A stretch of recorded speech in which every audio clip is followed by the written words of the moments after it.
अच्छा, हम लोग लास्ट क्लास में एनपीओ स्टार्ट किए थे, जहाँ पर हम लोगों ने पूरा इंट्रो कंप्लीट कर लिया था, और इंट्रो के रेस्पेक्ट में जो भी नोट्स होना चाहिए मैंने तुम लोग को ये सब नोट डाउन करवाया था, ताकि हम लोग जब क्वेश्चन को सॉल्व करें हमें कोई प्रॉब्लम ना हो। ठीक है, और उसके साथ हम लोगों ने कुछ क्वेश्चंस भी कर लिया था।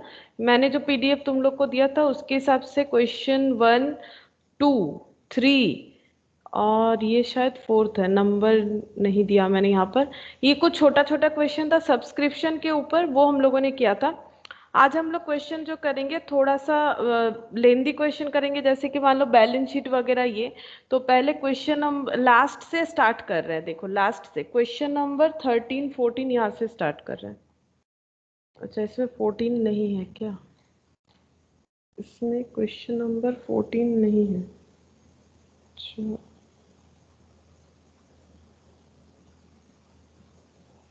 14 आई थिंक स्किप हो गया मेरे से। 13 है,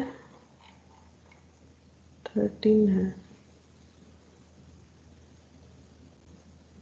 12 है। अच्छा चलो 12, 13 ही करते हैं।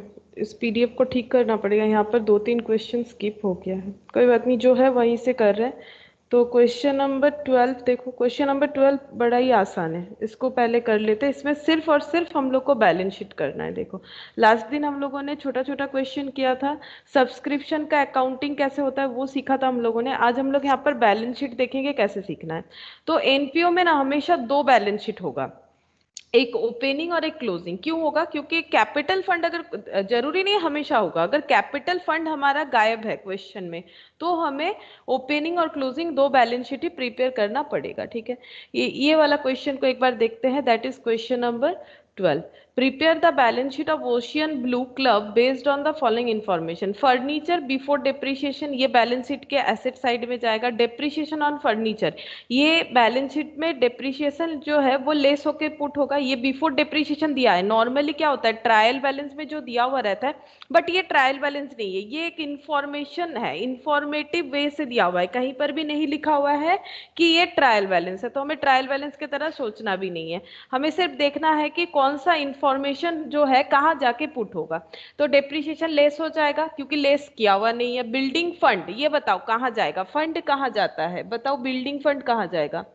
ये सब बताने से क्वेश्चन कंप्लीट हो जाएगा, सिर्फ हमें बैलेंस शीट ही करने बोला है। कोई बताओ कि बिल्डिंग फंड कहाँ जाएगा। लास्ट दिन हम लोगों ने फंड के बारे में कितना सारा डेटा पढ़ा था, बताओ बिल्डिंग फंड कहाँ जाएगा।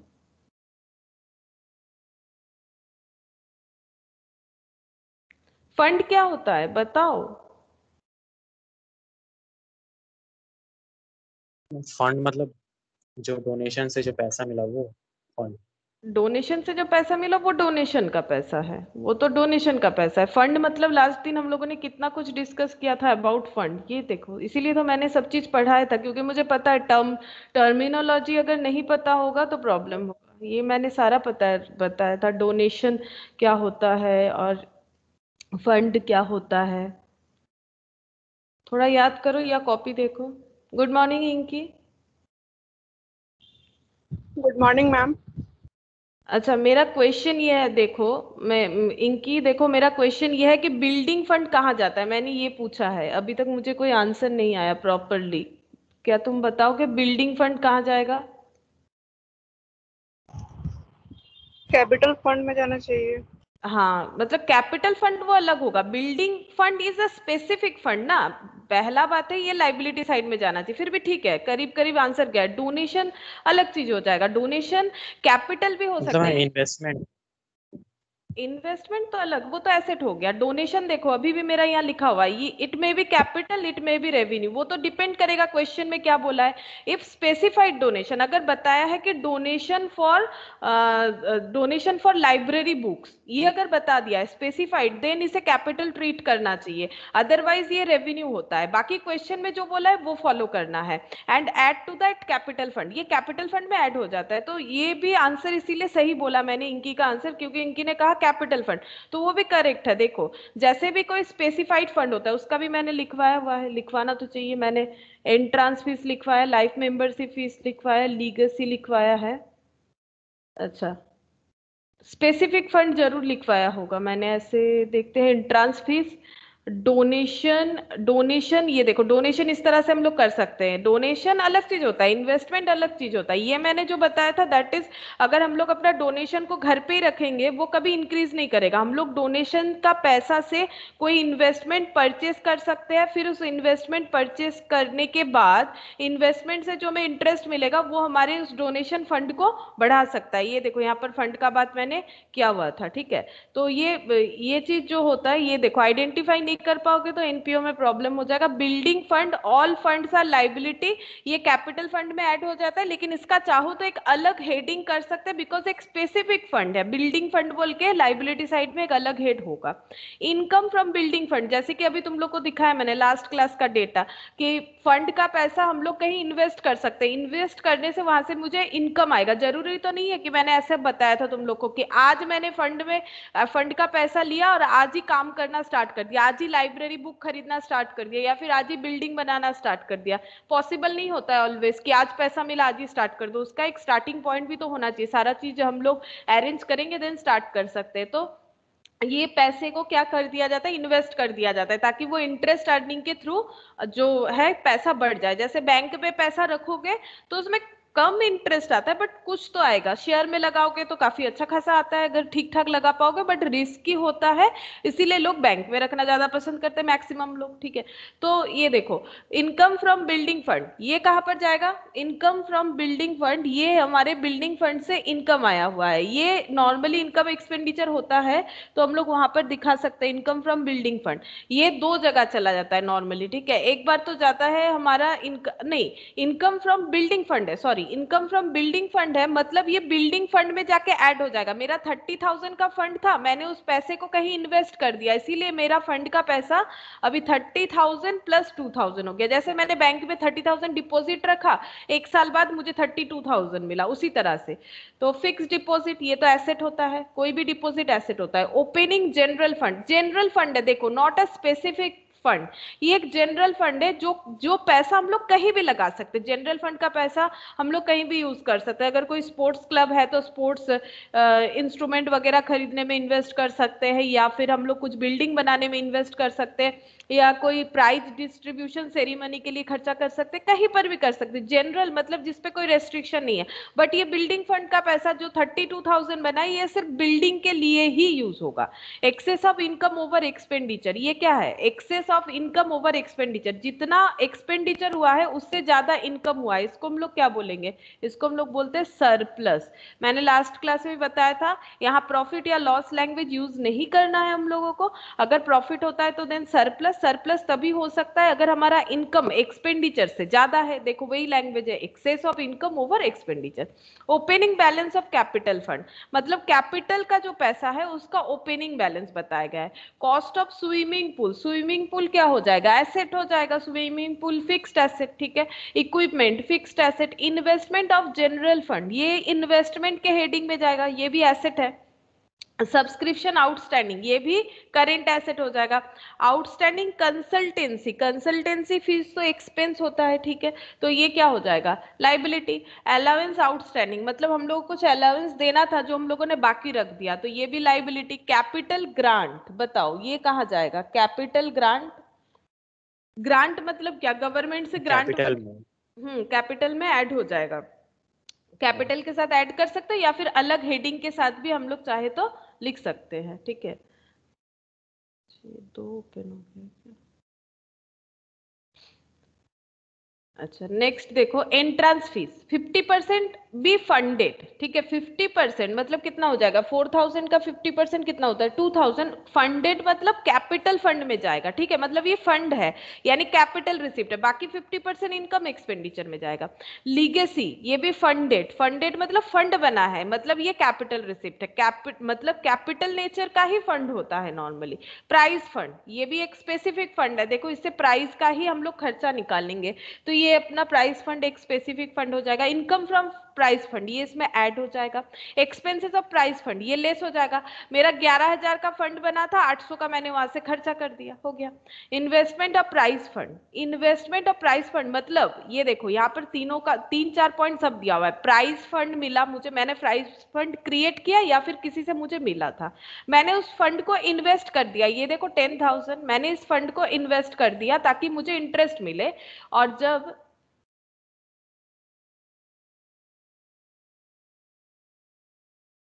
Good morning Preeti. Good morning ma'am. और जब हम लोग इस फंड को यूज करेंगे तब हमें बेनिफिट मिलेगा। फंड को इन्वेस्ट कर देंगे तो पैसा आता रहेगा ना एक इंटरेस्ट के तौर पे। अगर नहीं करेंगे तो वो 10,000 ही रहेगा, जैसे यहाँ 1,000 बढ़ गया, वो नहीं होता पॉसिबल। बैलेंस इन करेंट अकाउंट, ये भी हमारा एसेट है, करेंट अकाउंट का बैलेंस है। कैश इन हैंड, ये भी करेंट एसेट है, ठीक है। अच्छा नीचे कुछ है नहीं, बस इतना ही है। और इससे हमें बोला है कि बैलेंस शीट बनाओ, छोटा सा क्वेश्चन है, इससे हमें बैलेंस शीट बनाने के लिए बोला है। इससे हमें पूरा नॉलेज मिलेगा कि कौन सा कैपिटल फंड कैसे लिखा जाता है, प्रेजेंटेशन भी पता चलेगा और किस तरह से इसका ट्रीटमेंट करना है वो भी पता चलेगा। देखो क्वेश्चन नंबर 12,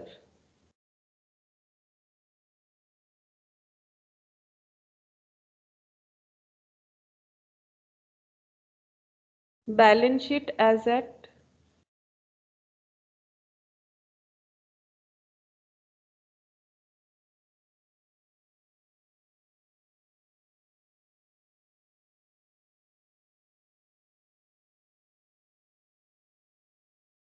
डेट तो कुछ नहीं दिया है, अच्छा ऐसे ही रखते हैं।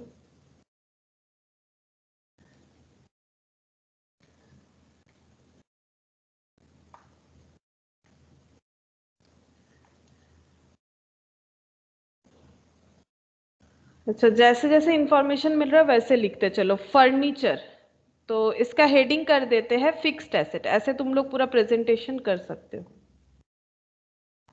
वैसे प्रेजेंटेशन तो तुम लोग को चाहिए नहीं, फिर भी याद रखने के लिए कि कौन सा पॉइंट किसके बाद आता है। फिक्स्ड एसेट में furniture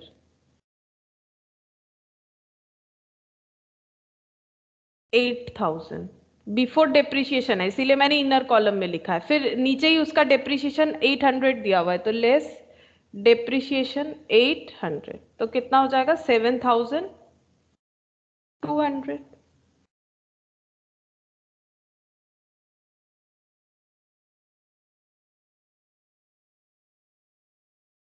next building fund. Building fund, हर फंड लाइबिलिटी होता है, ये हमेशा याद रखो। फंड बनाना मतलब अगर तुम लोग को एक लैपटॉप ही खरीदना है, सपोज लैपटॉप चाहिए या फिर जो है उससे थोड़ा और अच्छा चाहिए, तुम लोग फंड इकट्ठा कर रहे हो। अब कैसे करोगे, अपना जो पॉकेट मनी से कुछ भी करके बचा रहे हो, सेविंग्स कर रहे हो, फंड बना रहे हो। तो फंड मतलब क्या, एक लाइबिलिटी होता है कि मुझे पर्टिकुलर इस चीज के लिए पैसा जमा करना है। अब कहाँ से कर रहे हैं वो पॉइंट नहीं है, हम लोग पैसा जमा कर रहे हैं, दैट इज द लाइबिलिटी। एक हेडेक रहता है कि मुझे रोज सपोज 1,000 रुपीज करके जमा करना है, तो ये हो जाता है मेरा लाइबिलिटी। तो फंड ऐसे ही क्रिएट किया जाता है। तो बिल्डिंग फंड, इसका अलग हेडिंग करेंगे, ठीक है। बिल्डिंग फंड, सारा फंड हम लोग चाहे तो कैपिटल में ऐड ऑन कर सकते हैं, लेकिन यहाँ पर ना बहुत सारा फंड है तो सबका अलग अलग हेडिंग कर देते हैं ताकि समझने में आसानी हो जाए। बिल्डिंग फंड 30,000 और इसमें बहुत सारा कैलकुलेशन भी है।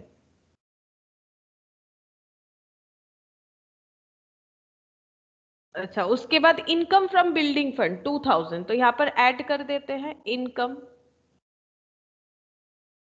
जिस फंड का इनकम हुआ है उसी फंड में जाके वो ऐड होना चाहिए। तो मेरा बिल्डिंग फंड 32,000 का बन जाएगा ओवरऑल। अच्छा उसके बाद देखो फिक्स्ड डिपॉजिट, ये तो एसेट हो जाएगा। फिक्स्ड डिपॉजिट एसेट है, इसको कहाँ पर लिखेंगे। फिक्स्ड डिपॉजिट तो मेरा कैश एट बैंक इसमें होना चाहिए, कैश एंड बैंक। इसी में एफडी भी हो जाएगा, करेंट अकाउंट भी हो जाएगा। तो यहाँ पर लिखते हैं फिक्स्ड डिपॉजिट। अच्छा फिक्स्ड डिपॉजिट कितने का है, 20,000। ओपनिंग जनरल फंड, ये है जनरल फंड, तो ये कैपिटल के साथ ऐड करके भी लिख सकते हैं या फिर ऐसे भी लिख सकते हैं। Opening general fund 10,000। ओपनिंग ये वाला बात क्यों लिखा है, मतलब ये फंड पहले से ही मेंटेन होता है, तो इस साल जब हम लोग बैलेंस शीट बना रहे हैं at the end of the particular year, वहां पर ओपनिंग इतना है, मतलब प्रीवियस ईयर का इतना है। अगर इस साल भी कोई जनरल फंड बना होगा तो यहाँ पर ऐड हो जाएगा। वैसे कोई इन्फॉर्मेशन था नहीं, मैंने इसीलिए उसको आउटर कॉलम में लिख दिया है। Excess of income over expenditure, यही तो मेरा सरप्लस है, यानी प्रॉफिट, जो कि कैपिटल फंड के साथ ऐड होना चाहिए। तो कैपिटल फंड,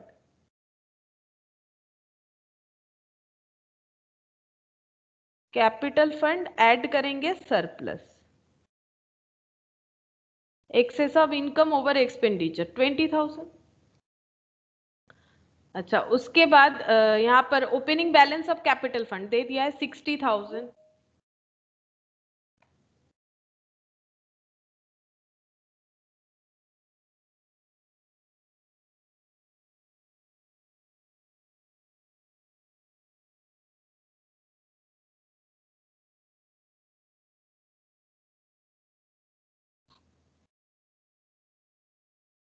अच्छा, 60,000 एंड 20,000 ये दोनों हो गया। अच्छा, उसके बाद देखो कॉस्ट ऑफ स्विमिंग पूल, ये भी फिक्स्ड एसेट होता है, तो यहाँ पर लिखेंगे स्विमिंग पूल।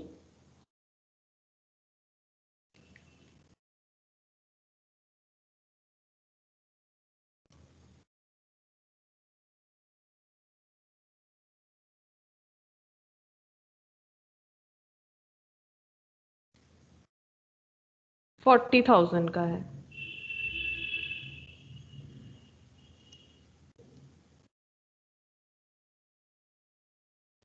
स्विमिंग पूल हो गया 40,000। अच्छा, स्विमिंग पूल के बाद है इक्विपमेंट 20,000, ये भी फिक्स्ड एसेट है।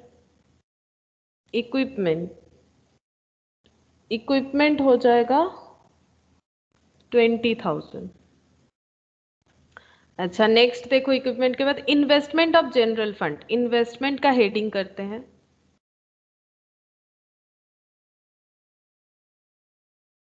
यहीं पर हो जाएगा investment.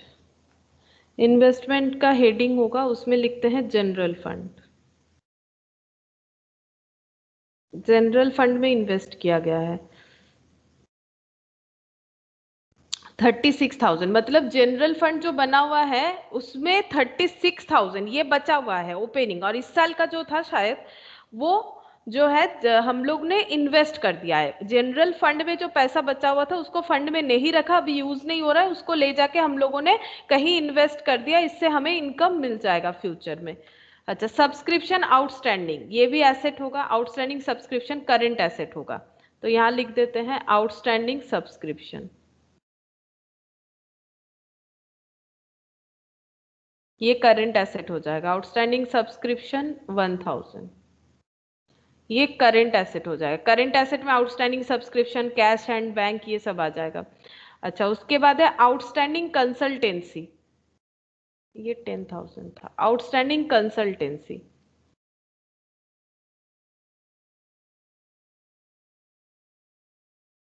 Current liability, outstanding consultancy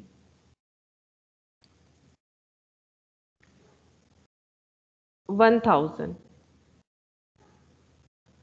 allowance outstanding, outstanding allowance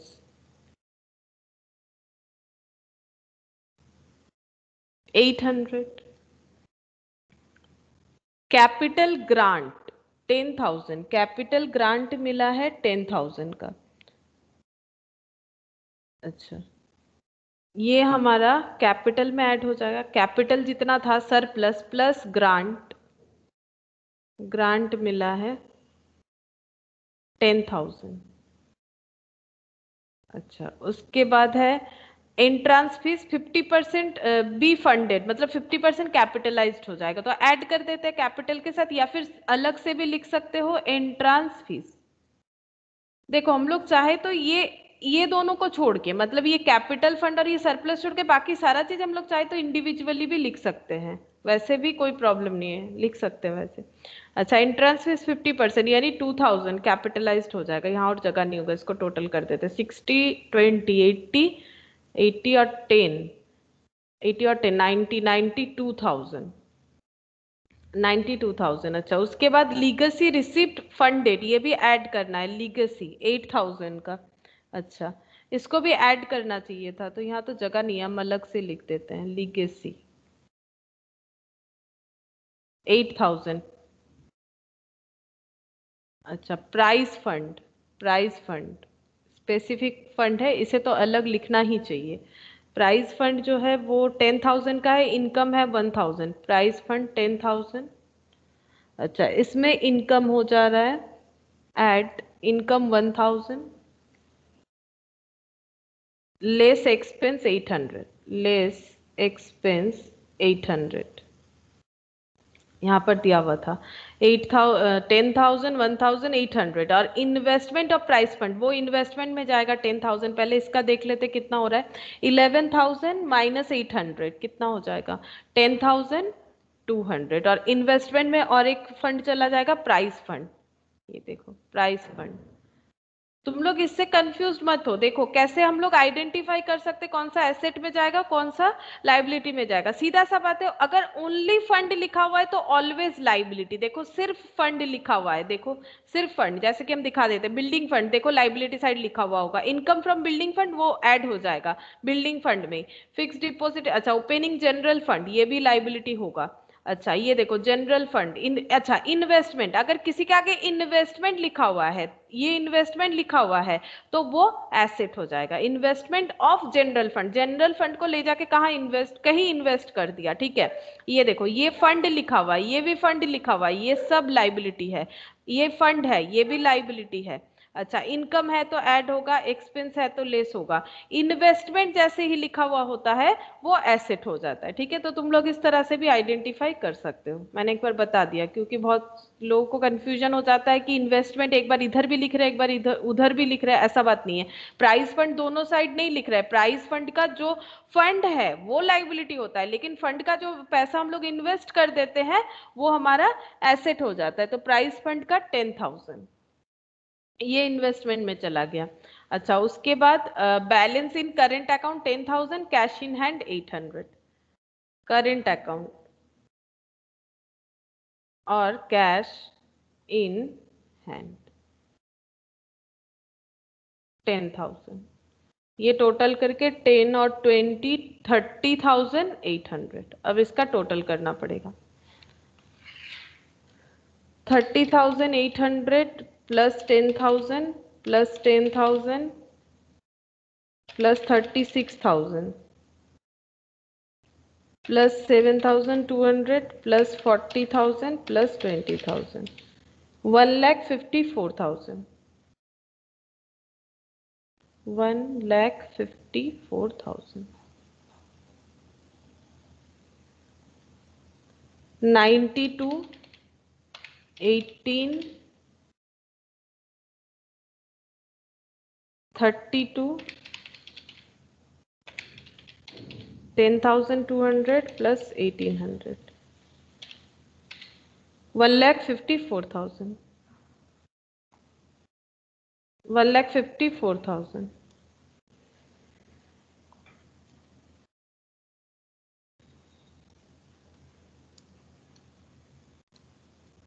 थोड़ा सा आइडिया आई होप कि क्लियर हो गया होगा तुम लोग को कि फंड और इन्वेस्टमेंट में क्या फर्क होता है। अच्छा, आप क्वेश्चन नंबर 13 देखो, क्वेश्चन नंबर 13 कर लेते हैं। क्वेश्चन नंबर 13 में क्या दिया हुआ है, the following are the items of receipt and payment of the Bengal club as summarise from, अच्छा ये थोड़ा कट गया है मेरा यहाँ से, summarise from the books of the accounts maintained by the secretary.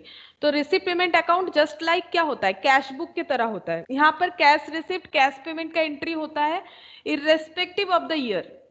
कोई से भी ईयर का यहाँ पर हम लोग रिसिप्ट या पेमेंट दिखा सकते हैं, चाहे वो प्रीवियस ईयर हो, चाहे वो करंट ईयर हो, चाहे वो हमारा एडवांस हो, मतलब फ्यूचर ईयर का हो, ये सारा चीज हम लोग दिखा सकते हैं, ठीक है। और नीचे देखो एक इनकम एक्सपेंडिचर भी दिया हुआ है, बट इनकम एक्सपेंडिचर का मतलब क्या होता है, इनकम एक्सपेंडिचर का मतलब सिर्फ मतलब करंट ईयर का ही डेटा हमें मिलेगा, ठीक है। करंट ईयर का डेटा दिया जाएगा। अब हमें करने क्या बोला है, देखो इनकम एक्सपेंडिचर दे दिया और हमें ये भी दे दिया रिसिप्ट पेमेंट, लेकिन प्रिपेयर क्या करने बोला, you are required to prepare the balance sheet of the club as on 31 December 2012 and 31 December 2013। 2 साल का हमें बैलेंस शीट प्रिपेयर करने बोला, यानी एक ओपनिंग ईयर हो जाएगा एक closing, because 31 December 2012 is the beginning of 31 December 2013। तो एक ओपनिंग बैलेंस शीट इसको बोलेंगे और इसको बोलेंगे closing balance sheet. It being given that the values of the fixed asset as on 31st December 2012, ये देखो 31st December 2012 मतलब 31st of December 2012 एक बैलेंस शीट होगा, 31st December 2013 का एक बैलेंस शीट होगा, जिसमें ये 2012 का हमें डेटा दिया हुआ है। Building, cricket equipment, furniture, the rates of depreciation 5% on building, cricket equipment पे 10%, फर्नीचर पे 6%। You are entitled to make assumption as may be justified. अगर जरूरत हो तो हम लोग एजम्पशन भी कर सकते हैं, ठीक है, हम लोग एजम्पशन भी ले सकते हैं किसी चीज पे हमें जरूरत है। एजम्पशन किस चीज का बोला है पता है, ये कैपिटल फंड, डोनेशन फंड, अगर क्लियरली ना दिया हो तो उसका एजम्पशन लेने के लिए हमें इंस्ट्रक्शन दिया गया है। अब यहाँ पर पहले स्ट्रक्चर बना लेते हैं। Question number 13, balance sheet as on 31st of December 2012।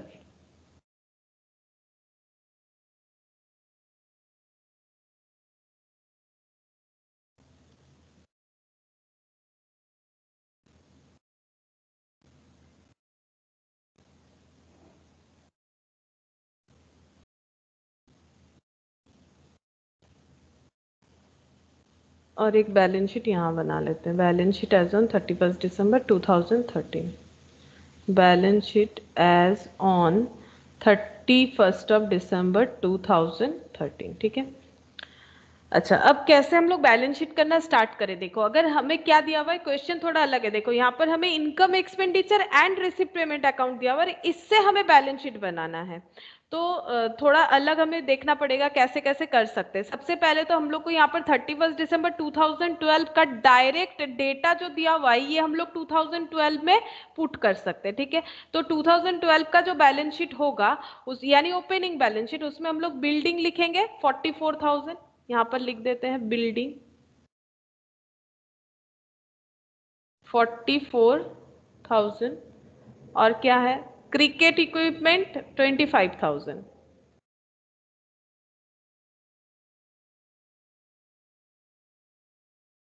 Cricket equipment 25,000, furniture 4,000।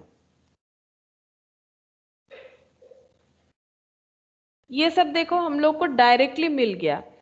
अब और क्या क्या आ सकता है वो हमें देखना पड़ेगा। और ये जो बोला है डेप्रिसिएशन लगेगा ये तीनों पे, बिल्डिंग पे, क्रिकेट पे और फर्नीचर पे। तो यहाँ बिल्डिंग, क्रिकेट और फर्नीचर ये नेक्स्ट ईयर भी आएगा और इसमें डेप्रिसिएशन लगेगा। तो ऐसे लिख देते हैं, बिल्डिंग क्या था 44,000 था प्रीवियस ईयर का, लेकिन पूरे साल भर में डेप्रिसिएशन लगा होगा और डेप्रिसिएशन का रेट है यहाँ पर देखो कितना 5%। तो 5% यानी कितना हो जाएगा, जरूर हम लोग को इनकम एक्सपेंडिचर में मिलेगा। देखो डेप्रिसिएशन, ये देखो डेप्रिसिएशन 4940, शायद सारा टोटल करके दिया हुआ हो, 5% लगा लेते, 44,000 पे 5%, तो ये हो गया 2200, 2200, तो कितना आ जाएगा 41,800। अच्छा, उसके बाद cricket equipment, cricket equipment, cricket equipment पे डेप्रिसिएशन लगेगा 10% और वो पहले से था 25,000, तो लेस करते हैं, देखो डेप्रिसिएशन 10% 2500, तो 2500 लेस करने पे आ जाएगा 22,500। और लास्ट है फर्नीचर,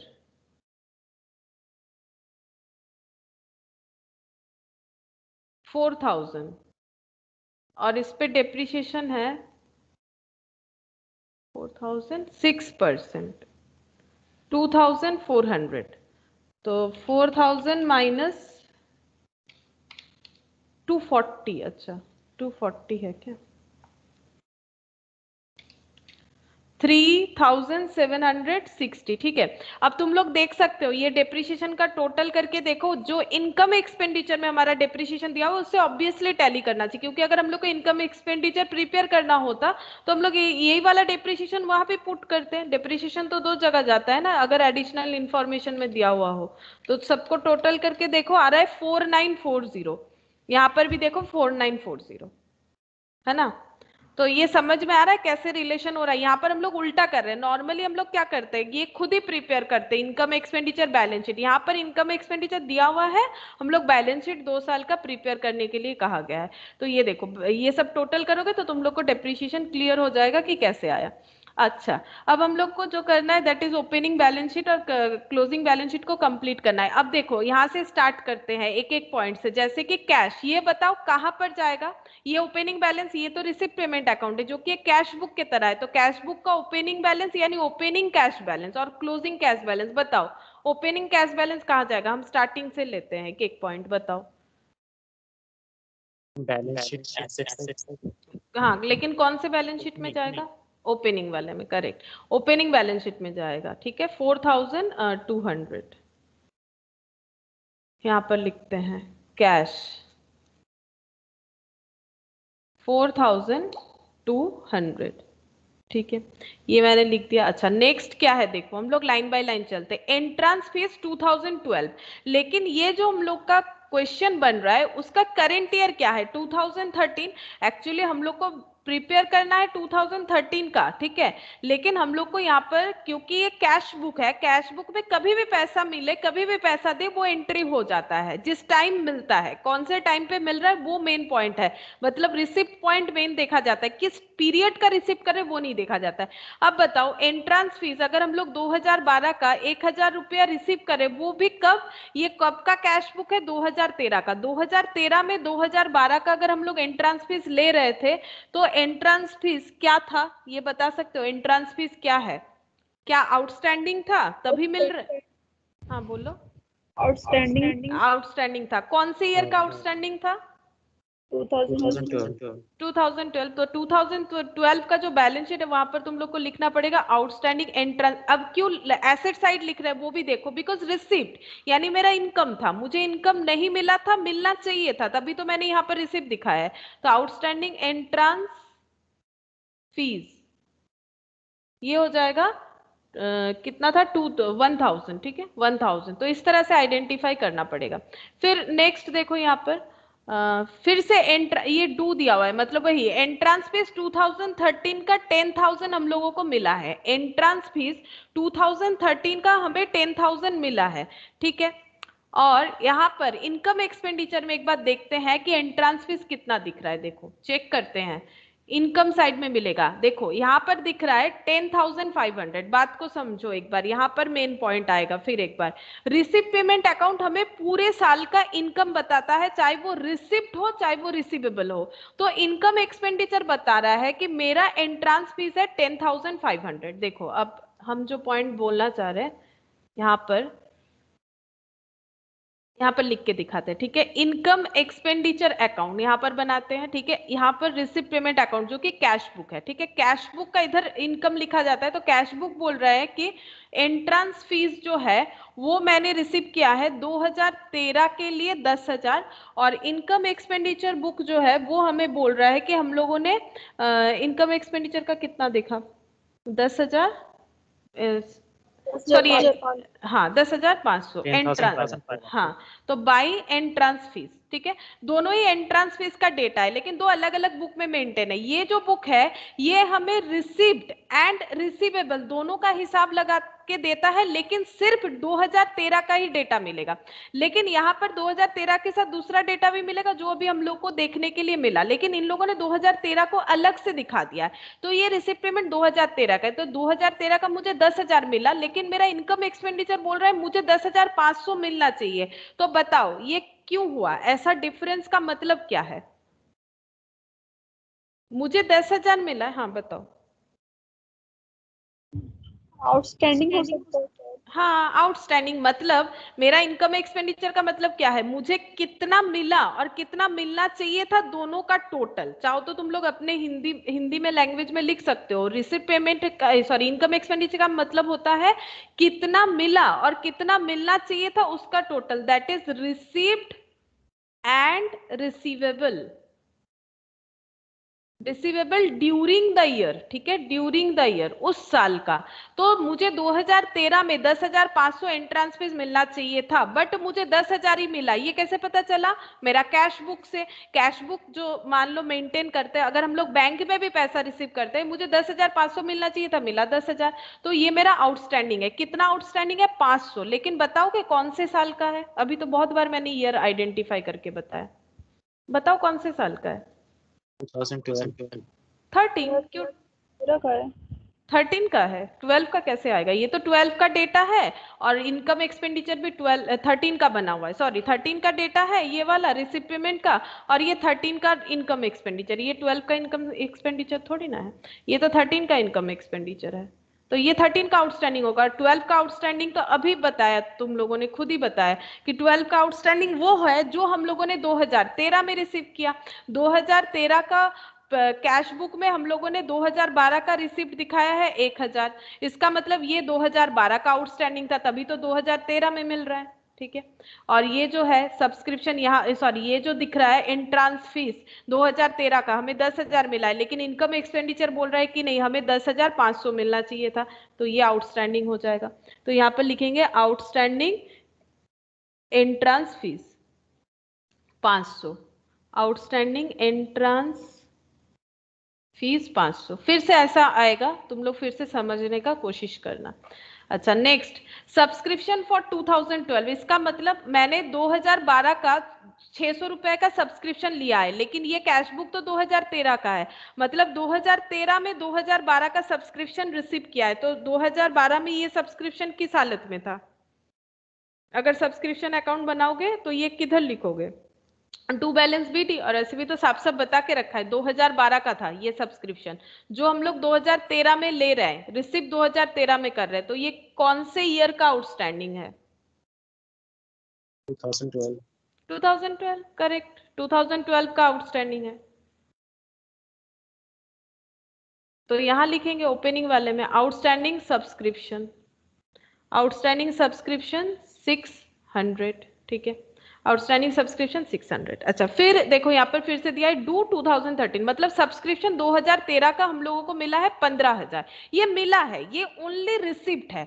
अब फिर से देखो इनकम एक्सपेंडिचर में चेक करते हैं, लेकिन इनकम एक्सपेंडिचर बोल रहा है कि मुझे सब्सक्रिप्शन का पैसा मिलना चाहिए था 15,600। देखो इनकम एक्सपेंडिचर क्या बोल रहा है, इनकम एक्सपेंडिचर बोल रहा है सब्सक्रिप्शन है 15,600, मतलब मुझे मिलना चाहिए, लेकिन मेरा कैश बुक यानी रिसिप्ट पेमेंट, कैश बुक यानी मेरा रिसिप्ट पेमेंट बोल रहा है कि मुझे सब्सक्रिप्शन का पैसा मिला है।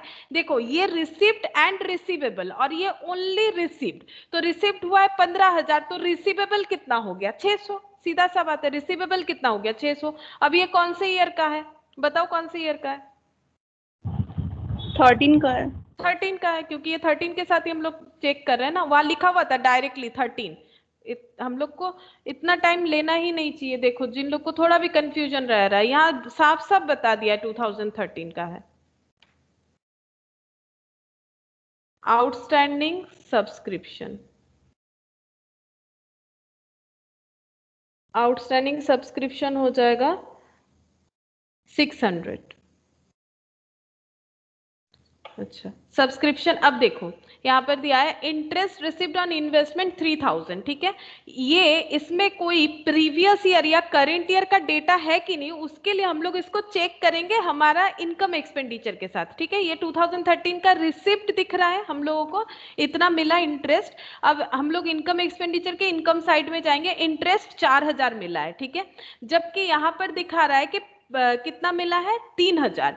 तो बताओ क्या इसका मतलब क्या है? मुझे दिखाया जा रहा है कि इंटरेस्ट रिसिप्ट हुआ है 3,000, 3,000 है रिसिप्ट, और रिसिप्ट सिर्फ रिसिप्ट बता रहा है, यानी ये रिसिप्ट पेमेंट अकाउंट से मिला है। लेकिन मेरा इनकम एक्सपेंडिचर बता रहा है कि मेरा इंटरेस्ट ऑन इन्वेस्टमेंट का इनकम है 4,000, जो कि मुझे receipt as well as receivable दोनों बताता है, ठीक है। मतलब अगर कुछ बाकी भी है वो भी बता देता है और ये मुझे रिसिप्ट बताता है, तो इन दोनों से क्या कंक्लूजन ला सकते हैं? दोनों ही 2013 का है, बताओ। इस 1000 नहीं मिला। 1000 नहीं मिला, करेक्ट। 1000 आउटस्टैंडिंग इनकम, ठीक है, इनकम पता ही चल रहा है, ये रिसिप्ट साइड में है और उधर इनकम साइड में है, तो ये इनकम ही होगा, ये तो समझ में आ ही जाएगा। तो 1000 रुपीज आउटस्टैंडिंग इनकम।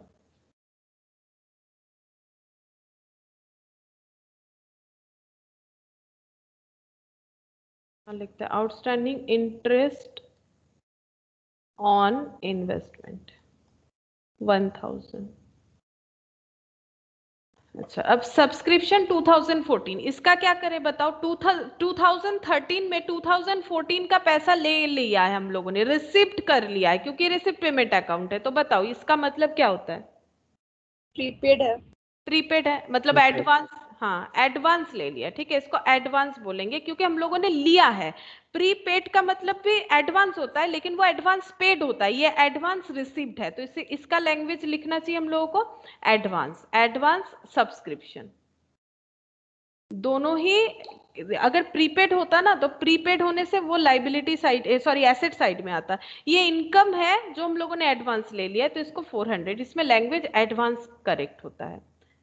अच्छा, उसके बाद मैनेजर सैलरी, मैनेजर को 1000 रुपया दिया है, चेक करते हैं क्या इनकम एक्सपेंडिचर भी हमें वही बताता है, मैनेजर को 1000 ही देना चाहिए।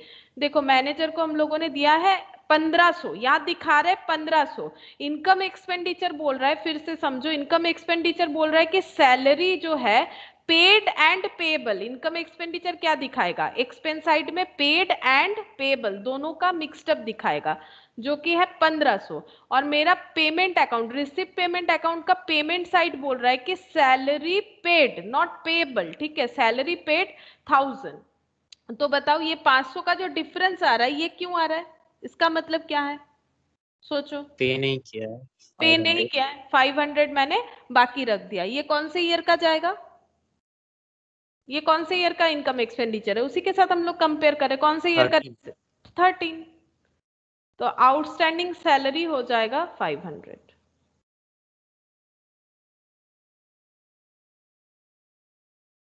Outstanding salary 500। अच्छा,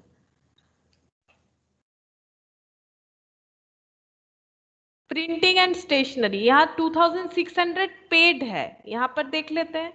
प्रिंटिंग एंड स्टेशनरी 2400। अब यहाँ पर बहुत सारा चीज है, देखो printing and stationery paid according to receipt and payment account, ठीक है, ये देखो according to receipt and payment account printing and stationery paid amount था 2600, ठीक है। और according to income and expenditure account, यहाँ पर देखो, यहाँ पर क्या बोल रहा है, यहाँ पर बोल रहा है प्रिंटिंग स्टेशनरी पेड बता रहा है, पेड बता रहा है 2000, ठीक है, पेड बता रहा है 2000 प्लस पेबल, यहाँ पर अलग अलग करके दिखा दिया हम लोगों को 400। तो 2000 प्लस 400, तो 2400। अब ये क्या हुआ देखो, यहाँ पर दिखा रहा है हम लोगों ने पे किया है 2600, लेकिन यहाँ पर करेंट ईयर का मुझे बताया जा रहा है, क्योंकि इनकम एक्सपेंडिचर हमेशा मुझे करेंट ईयर बताता है, रिसिप्ट पेमेंट अकाउंट जरूरी नहीं है कि करेंट ईयर ही बताएगा, उससे कम ज्यादा भी बता सकता है। तो इसका मतलब है कि मेरा इस साल का प्रीपेड, सॉरी प्रिंटिंग पोस्टेज का खर्चा 2400 होना चाहिए था, मेरा प्रीपेड पोस्टेज का खर्चा 2400 होना चाहिए, जिसमें मुझे डायरेक्टली बता दिया है क्वेश्चन ही कि मैंने 400 रुपया नहीं दिया है, एक्रूड रखा है, यानी करेंट ईयर में 400 मेरा आउटस्टैंडिंग है। तो ये वाला आउटस्टैंडिंग तो मेरा चला जाएगा 2013 वाले बैलेंस शीट में कि आउटस्टैंडिंग प्रिंटिंग एंड स्टेशनरी बोल के 400। तो एक बार इसे लिख देते हैं, ये तो डायरेक्टली यहाँ चला जाएगा, आउटस्टैंडिंग प्रिंटिंग एंड स्टेशनरी बोल के 400, ये तो डायरेक्टली हम लोग लिख ही सकते हैं यहाँ से, ठीक है। लेकिन इसका बाकी क्या सिचुएशन हुआ, देखो मेरा 2400 इस साल पे करना था, जिसमें मैंने ऑलरेडी सिर्फ 2000 ही पे किया, 400 बाकी रखा है करेंट ईयर का, फिर भी मुझे यहाँ दिखाया जा रहा है कि मैंने 2600 पेमेंट किया। तो इस 2600 में मुझे बताओ 2013 का कितना पेमेंट किया है हम लोगों ने? ये 2600 जो मैंने पेमेंट दिखाया है, तो ये ऑब्वियसली 2013 का तो हो ही नहीं सकता, क्योंकि 2013 का टोटल पेमेंट पेमेंट भी अगर कर देते तो 2400 ही करना पड़ता, लेकिन उसमें से 400 अभी तक नहीं किया है, तो कितना पे किया है? 2000। तो 2600 में कितना मेरा इस साल का पेमेंट है बताओ? अभी मैंने बता भी दिया था, अमाउंट मैंने तुम लोग को अभी बताया, बताओ। मेरा क्वेश्चन नहीं समझ में आया? देखो क्वेश्चन मेरा ये है कि 2600 तो मैंने पे किया है, ऐसा दिखा रहा है मेरा बैंक अकाउंट या फिर मेरा कैश बुक, लेकिन मीन्स मुझे मैम वो 400 भी कंसीडर नहीं करेंगे, मीन्स 2000 तो 600 होगा। हाँ, तो फिर 400 का तो यहाँ पर कोई बात नहीं आ रहा है, यहाँ पर 600 का बात आएगा। तो मेरा 2000 इस साल का है, 2013 का, ठीक है। 400 मैंने इस साल बाकी रखा है, जो बाकी चीज तो मेरा रिसिप्ट पेमेंट में दिखेगा ही नहीं, ठीक है, मेरा पेड या रिसिप्ट अमाउंट ही दिखेगा। तो ये 400 तो मेरा आउटस्टैंडिंग दिख रहा है, ये 600 रुपए फिर कैसे रिसीव हुआ होगा? ये 600 रुपया मैंने क्यों पेमेंट किया होगा? किसी को तो हम लोग ऐसे ही पेमेंट नहीं करेंगे। मुझे इस साल का 2400 करना था, मैंने 2000 किया, 400 नहीं किया, ये लो। लेकिन ये 600 जो मैंने और भी पेमेंट किया, ये क्यों पेमेंट किया होगा? इसका मतलब बताओ। हाँ बोलो। पहले का बाकी था इसलिए पहले का 2012। है, हाँ 2012 का, जो कि यहाँ पर क्लियरली हमें नहीं बताया था। बाकी क्वेश्चन में जैसे बता दिया था ना 2012 का इतना, जो नहीं बताया था तो हम लोग को खुद को आइडेंटिफाई करना पड़ेगा। और इसका अगर तुम लोग ये अकाउंट करके भी करना चाहते हो तो भी कर सकते हो, लेकिन उसमें थोड़ा टाइम ज्यादा लगता है, ठीक है। तो ये तो अच्छा डायरेक्टली, मैम ये 2012 के बैलेंस शीट में जाएगा? हाँ ये 2012 के बैलेंस शीट में जाएगा, और एकदम एकदम सही, 2012 के बैलेंस शीट में जाएगा। तो इसको हम लोग लिखेंगे आउटस्टैंडिंग प्रिंटिंग एंड स्टेशनरी 600, ये 2012 के बैलेंस शीट में जाएगा। उसके बाद यहाँ पर चेक करते हैं एडवर्टाइजिंग। एडवर्टाइजिंग 1800 हम लोगों ने पे कर दिया है। अब कौन से ईयर का इसमें कुछ इंक्लूडेड है तो वो तो पता नहीं, हम लोग को इनकम एक्सपेंडिचर के साथ चेक करेंगे पता चलेगा। 1800 यहाँ पर है, 1600 एंड एक्रूड नील, कुछ भी एक्रूड नहीं है, यानी रिसिप्ट पेमेंट बता रहा है कि मैंने एडवर्टाइजमेंट का पे किया है 1800, जबकि मेरा इनकम एक्सपेंडिचर बता रहा है कि मैंने एडवर्टाइजमेंट के लिए पे किया है पेड। मेरा यहाँ पर कोई पेबल है ही नहीं, मतलब मैंने पूरा का पूरा पे कर दिया, कुछ बाकी नहीं रखा। 1600 मैंने पे कर दिया, कुछ बाकी नहीं रखा, ये एक्रूड नील से मुझे पता चल रहा है, यानी कुछ भी पेबल नहीं है। जितना भी पेड था, मतलब पेबल था, पूरा पेड हो चुका है, कुछ भी बाकी नहीं रखा। तो इस साल का एडवर्टाइजमेंट का खर्चा 1600, बट रिसिप्ट पेमेंट मुझे बता रहा है 1800। तो 1800 में से तो 1600 मैंने इस साल का पे किया होगा, तो बाकी कुछ प्रीवियस ईयर का बाकी था तभी पे किया होगा। बाकी कितना होता है? 200। तो ये 200 कब का हो जाएगा बोलो? 2012 का। 2012 का। हाँ 2012 का हो जाएगा। तो लिखेंगे आउटस्टैंडिंग एडवर्टाइजमेंट 200, आउटस्टैंडिंग एडवर्टाइजमेंट 200 हो गया।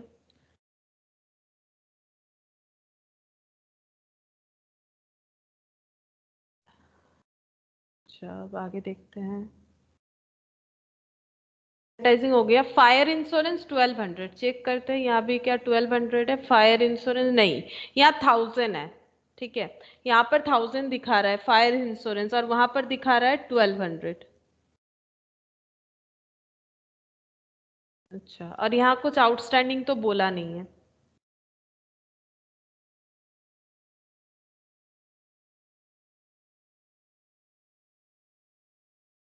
एक मिनट,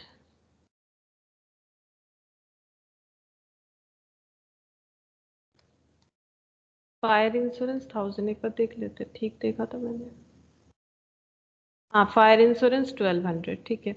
तो receipt payment according to receipt payment, ये देखो फायर इंश्योरेंस रिसिप्ट पेमेंट के हिसाब से कुछ है, और फायर इंश्योरेंस इनकम एक्सपेंडिचर के हिसाब से कुछ और है। इनकम एक्सपेंडिचर के हिसाब से है 1000, और कुछ एक्रूड वैक्रूड नहीं बता रखा है। अच्छा, और रिसिप्ट पेमेंट अकाउंट के हिसाब से है फायर इंश्योरेंस 1200।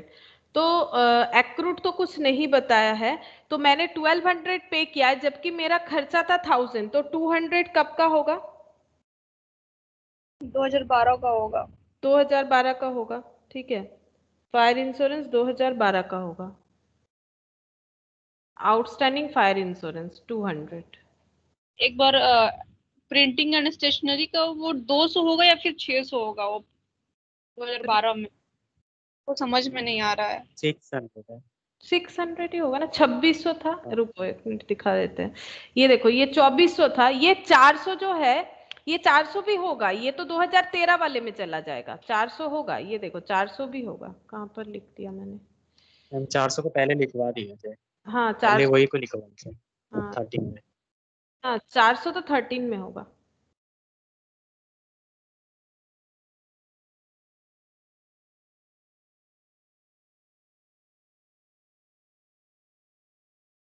ये देखो 400 मैंने लिख दिया, ये दो जगह जाएगा। ये देखो एक बार 400 जो है वो यहाँ पर होगा, कहाँ पे गया, ये रहा प्रिंटिंग एंड स्टेशनरी, ये 400, ये करंट ईयर का है। उसके बाद भी यहाँ पर हम लोगों ने दिखाया ना कि 2600 का पेमेंट हुआ है। ये देखो 2600 का पेमेंट हुआ है, इसका मतलब 600 जो है वो प्रीवियस ईयर का था, जबकि टोटल पेमेंट भी अगर कर देते तो वो 2400 का ही होता, उससे ज्यादा नहीं होता। तो इसीलिए वो कितना हो जाएगा, वो यहाँ पर हो जाएगा 600। यहाँ पर ये जो 2012 वाला है इसमें 600 जाएगा ना, और ये 400। 400 तो साफ साफ दिख रहा है, ये 2013 का है। और 2000 मैंने पे किया, जबकि वहां पर पेड दिखा रहा है 2600, तो फिर 600 रुपया चला जाएगा। और ये लास्ट देखा हम लोगों ने फायर इंश्योरेंस, चलो फायर इंश्योरेंस का लिख लेते हैं, आउटस्टैंडिंग फायर इंश्योरेंस कितना आया, ये वाला 200 आया ना, 1000। और यहाँ पर हाँ, अच्छा इन्वेस्टमेंट परचेज किया, ये तो हमारा फिक्स्ड एसेट में जाना चाहिए, इन्वेस्टमेंट परचेज किया है, फिक्स्ड एसेट बोल रहे, सॉरी इन्वेस्टमेंट के हेडिंग में जाना चाहिए। इन्वेस्टमेंट परचेज 20,000, यहाँ पर लिखना चाहिए इन्वेस्टमेंट 20,000। अच्छा क्लोजिंग कैश बैलेंस 7,600, कैश 7,600। अच्छा अब देखते हैं टोटल करके क्या आ रहा है। अच्छा और कुछ यहाँ पर तो नहीं छूटा, देख लेते हैं।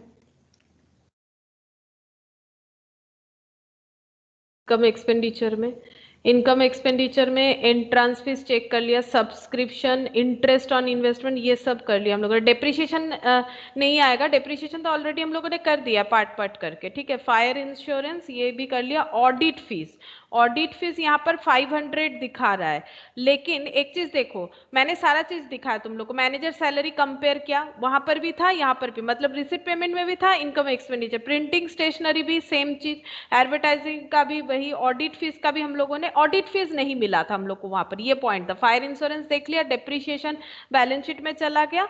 अच्छा excess of income over expenditure ये सरप्लस है, ये कैपिटल में ऐड हो जाएगा। एंट्रांस फीस भी चेक कर लिया था, सब्सक्रिप्शन, इंटरेस्ट ऑन इन्वेस्टमेंट, ये क्या होगा बताओ।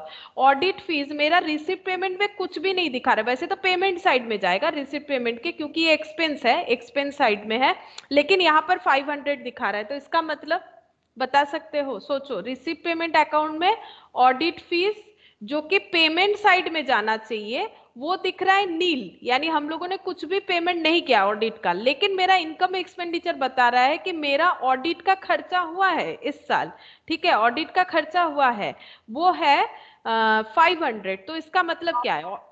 हाँ मतलब आउटस्टैंडिंग है, हाँ मतलब वैलिडिटी। हाँ आउटस्टैंडिंग हम लोगों ने पे पूरा का पूरा ही नहीं किया, 500 पूरा ही बाकी रख दिया है, तो इसको हम लोग लिखेंगे आउटस्टैंडिंग। कौन से ईयर में जाएगा, कौन से ईयर का। 2013। हाँ outstanding audit fees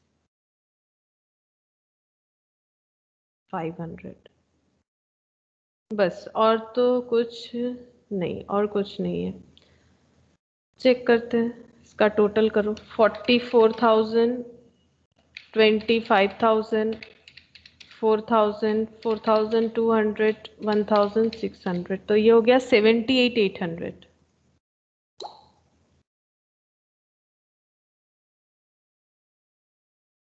78,800 minus 1,000, 77,800, 77,800 capital ma'am fund.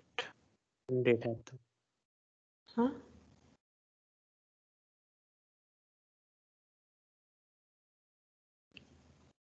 Ma'am वो आउटस्टैंडिंग वो क्या लिखा है, PI ओपनिंग बैलेंस शीट में? नहीं, ये फायर इंश्योरेंस लिखा है मैंने, फायर इंश्योरेंस लिखा है। इन लोगों ने ये नहीं दिखा है, पता नहीं क्यों। देखते हैं। कैपिटल फंड 77,800 प्लस करेंगे यहाँ पर सरप्लस, जैसे कैपिटल में प्रॉफिट या लॉस ऐड होता है, सरप्लस यानी ये वाला 18,160 ऐड करो। 95,960 95,960। अब ये सब ऐड कर लेते हैं, प्लस 500 प्लस 400 प्लस 400 प्लस 500, तो ये हो गया 97,760। अच्छा, 97,760 97,760, इधर भी उतना ही आना चाहिए फिर।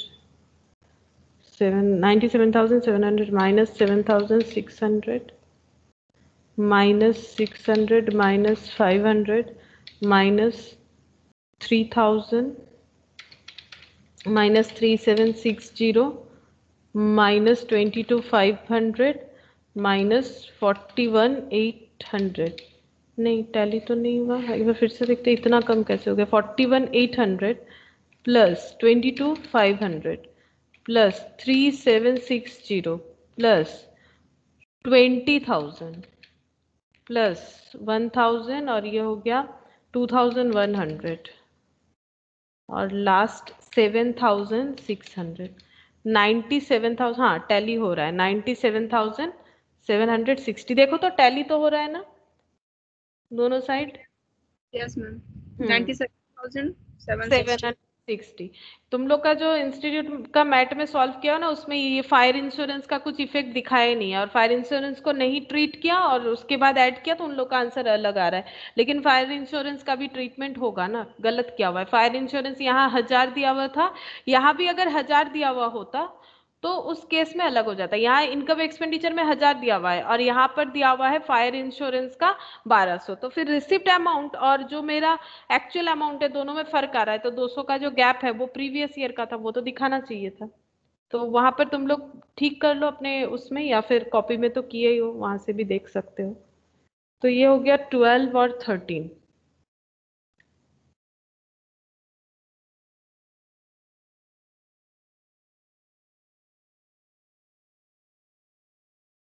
अच्छा, ये है क्वेश्चन नंबर 11। 12 13 हम लोगों ने कर लिया।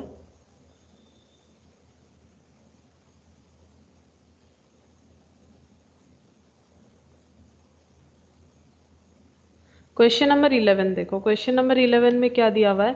Following is the receipt and payment account of a club for the year end date 31 March 2013। Opening balance देखो, ओपनिंग कैश और बैंक, ये रिसिप्ट पेमेंट अकाउंट है, ये दोनों मिला के। मेंबरशिप फीस ये तीनों साल का दिया हुआ है, ये है प्रीवियस ईयर का, ये है करंट ईयर का, ये फ्यूचर ईयर का। ये तीनों रिसिप्ट हुआ है, अलग अलग हमें पूरा टाइम पीरियड के साथ बता दिया। Advertisement, FD with bank, interest on savings, interest on FD, sale of tickets program जो किया गया था उसका, गवर्नमेंट सिक्योरिटी देखो, कॉस्ट 80,000, इंटरेस्ट 800,000। इसका मतलब है कि गवर्नमेंट का हम लोगों ने कोई सिक्योरिटीज खरीदा था, ठीक है, और वो जब मैच्योर हुआ तो उसमें से हमें 1,00,000 मिला, ठीक है। तो 80,000 से हम लोगों ने वो सिक्योरिटी खरीदा था, मतलब 80,000 का इन्वेस्टमेंट किया था और 8,000 का इंटरेस्ट मिला था, और जब बेचा तो उसमें 1,00,000 रुपीज हमें सेल वैल्यू मिला। ये पूरे पॉइंट का मतलब ये होता है। Advertisement expense, program expense, FD, investment, fixed asset purchased, closing cash and bank balance दिया हुआ है। ये हो गया रिसिप्ट पेमेंट अकाउंट।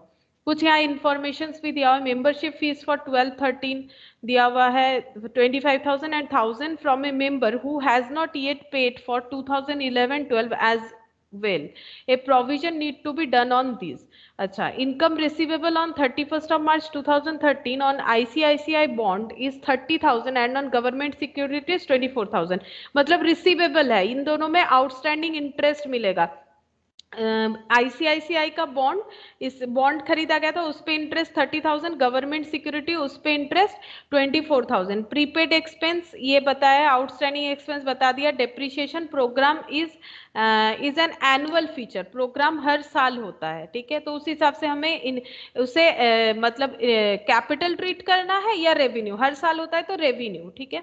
अच्छा, उसके बाद बैलेंस शीट दिया है, तो ओपनिंग बैलेंस शीट प्रिपेयर करने का जरूरत नहीं होगा, बैलेंस शीट दिया हुआ है, prepare income expenditure and closing balance sheet, हमें दो चीज प्रिपेयर करना है और तो कुछ नहीं होना चाहिए, नहीं, इनकम एक्सपेंडिचर और क्लोजिंग बैलेंस शीट हमें प्रिपेयर करना है। तो क्वेश्चन काफी बड़ा है, ठीक है, इनकम एक्सपेंडिचर और closing balance sheet.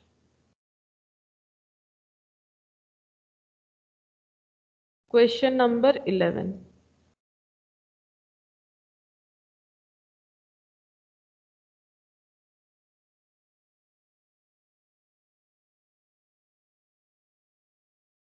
Income and expenditure account.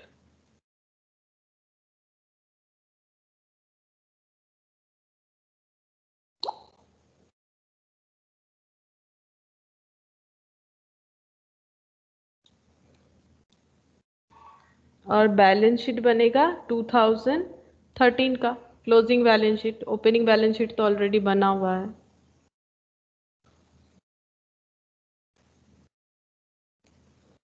यहाँ पर हम लोग वर्किंग करेंगे जो भी हमें चाहिएगा। अच्छा, जैसे कि देखो ओपनिंग कैश एंड बैंक दिया हुआ है, तो ये ओपनिंग बैलेंस शीट में जाना चाहिए, ऑलरेडी दिया हुआ होगा, चेक करो ओपनिंग बैलेंस शीट में 3000 एंड 7000, ये देखो मिल जाएगा तुम लोग को 3000 7000। तो रिसीट पेमेंट अकाउंट से हम लोग स्टार्ट कर रहे हैं क्योंकि वहीं पर वही वाला स्टार्टिंग पॉइंट है। उसके बाद मेंबरशिप फीस दिया हुआ है 2000 अप टू 2012 तक का 14,000 फॉर 2012-13। अच्छा, 14,000 हम लोगों को प्रीवियस ईयर का मिला, इसका मतलब ओपनिंग बैलेंस शीट में 14,000 दिखेगा, देखो 14,000 दिखेगा, आउटस्टैंडिंग मेंबरशिप फीस बोल के इधर होना चाहिए। Bank fix deposit government subscription receivable 15,000। अच्छा, 15,000 मेंबरशिप फीस, यहाँ पर तो कुछ दिखाया नहीं, एक मिनट देखते हैं, subscription membership fees receipt, subscription बोल के कुछ अलग दिया हुआ है यहाँ पर, नहीं, यानी यही वाला क्या सब्सक्रिप्शन है, क्योंकि सब्सक्रिप्शन तो रिसिप्ट साइड जाना चाहिए ना। तो देखो यहाँ पर government security sale of tickets, अच्छा यही वाला चीज जो है ये सब्सक्रिप्शन का है, ठीक है, जो कि हमें डायरेक्टली मेंबरशिप के नाम से दिया हुआ है, नीचे इन्फॉर्मेशन भी मिलेगा, देखो membership fees for 12-13 due is 25,000 and 1,000 from a member who has not yet paid for 11-12 as well. A provision need to be done on this. तो यही वाला वो सब्सक्रिप्शन वाला पॉइंट है, क्योंकि देखो और किसी जगह पे सब्सक्रिप्शन नाम का कोई पॉइंट नहीं है, ये मेंबरशिप फीस ही एक्चुअली सब्सक्रिप्शन फीस है, जो दो जगह पे अलग अलग लैंग्वेज के साथ बता रखा है, ठीक है। तो मेंबरशिप फीस देखो 2012 में मिला है मुझे 14,000, तो 2012 का एक बार बैलेंस शीट देखो बाकी कितना था, यहाँ पर बाकी था 15,000, 15,000 रिसीवेबल यानी आउटस्टैंडिंग था, जबकि हम लोगों को मिला कितना है, मिला है इस साल, इसका मतलब क्या है बताओ, मिला है 14,000, 2012 का बाकी था 15,000, मिला है 14,000, इसका मतलब और भी 1,000 बाकी है। 1000 और मिलेगा। हाँ, और भी 1,000 मिलेगा, लेकिन इसका हम लोग अकाउंट बनाएंगे जैसे सीखा था हम लोगों ने, सब्सक्रिप्शन अकाउंट।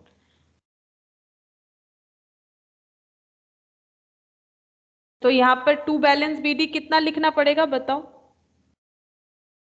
कितना लिखे, 14 या 15, कितना लिखना चाहिए फिर? 14।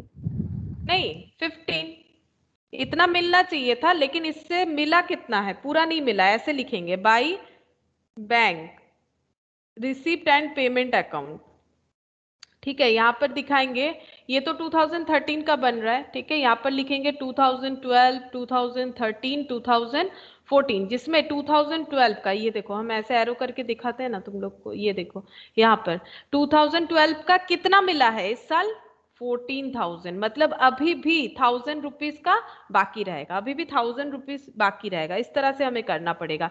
तो जब हम लोग यहाँ पर आउटस्टैंडिंग लिखेंगे बाई बैलेंस सी डी, तो वहां पर 2012 का कितना आ जाएगा, और भी 1,000 रुपीज आ जाएगा, क्योंकि साफ साफ बता दिया है 15,000 बाकी था, 14,000 मिला है, यानी 1,000 अभी भी बाकी है, जो तुम लोगों ने भी मुझे बताया, लेकिन प्रेजेंटेशन ऐसे करना पड़ेगा, ठीक है।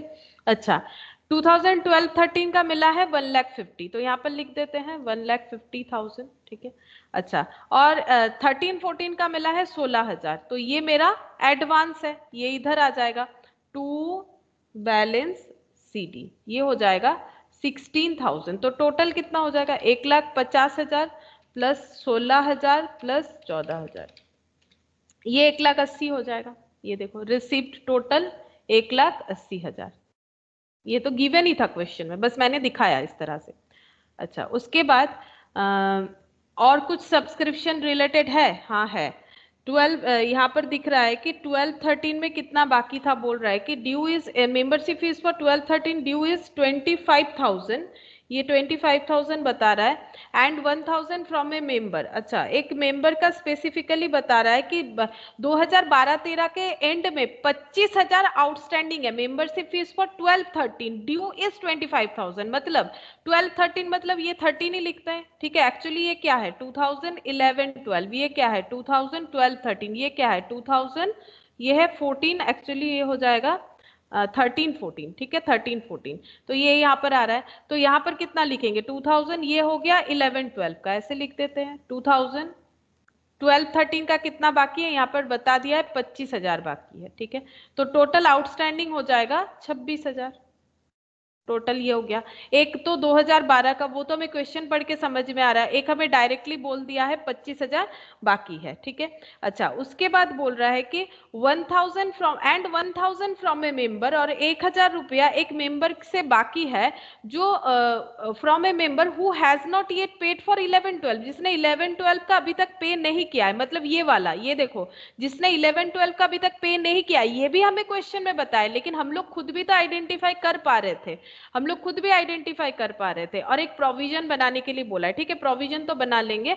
यहाँ पर देखो इसका मतलब क्या हुआ, हमारा 15,000 बाकी था, ये हमें ओपनिंग बैलेंस शीट से पता चला, और भी 1,000 बाकी है, ये हम लोग खुद ही कैलकुलेट कर पा रहे हैं, क्योंकि मेरे कैश बुक में 14,000 रिसिप्ट दिख रहा है प्री 2012 वाला, तो अभी भी 1,000 बाकी है, जो कि एक मेंबर ने बाकी रखा है, नीचे भी बता दिया था, ये 1,000 रुपया उसी मेंबर का है, और 2012-13 में 25,000 बाकी है, तो टोटल हमें बता दिया इतना। अच्छा, और एडवांस कुछ है कि नहीं, उसके लिए हमें बैलेंस शीट में जाना चाहिए, ओपनिंग वाले में देखते हैं। ये देखो सब्सक्रिप्शन इन एडवांस 10,000 कौन से ईयर का है 2012 का एडवांस, तो कहां पर लिखेंगे 2012 का एडवांस, यहां पर लिखना पड़ेगा बाई बैलेंस BD 10,000, ठीक है। अच्छा, अब हम लोग इसको क्लोज कर सकते हैं, तो 10,000 प्लस 1,80,000 प्लस 26,000, तो यहाँ पर हो गया 2,16,000।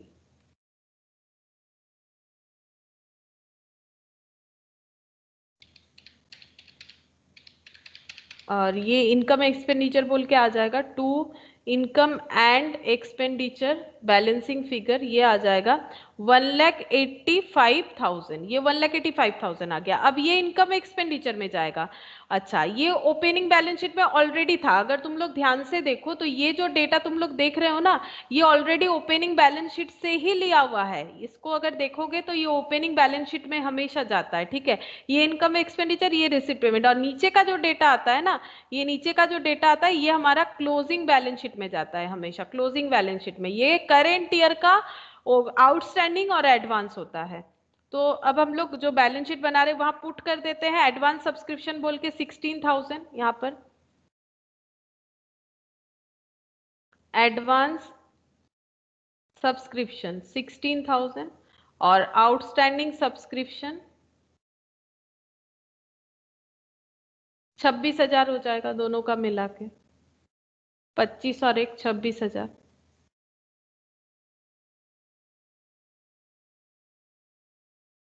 अच्छा, ये सब्सक्रिप्शन वाला तो हो गया।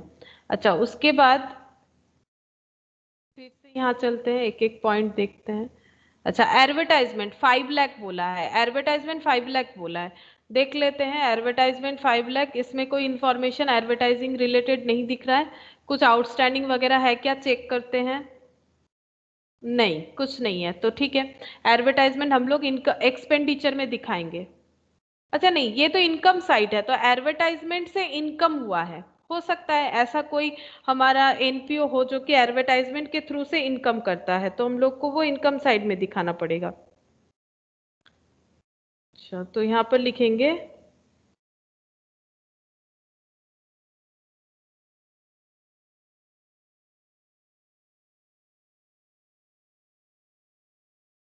एडवर्टाइजमेंट,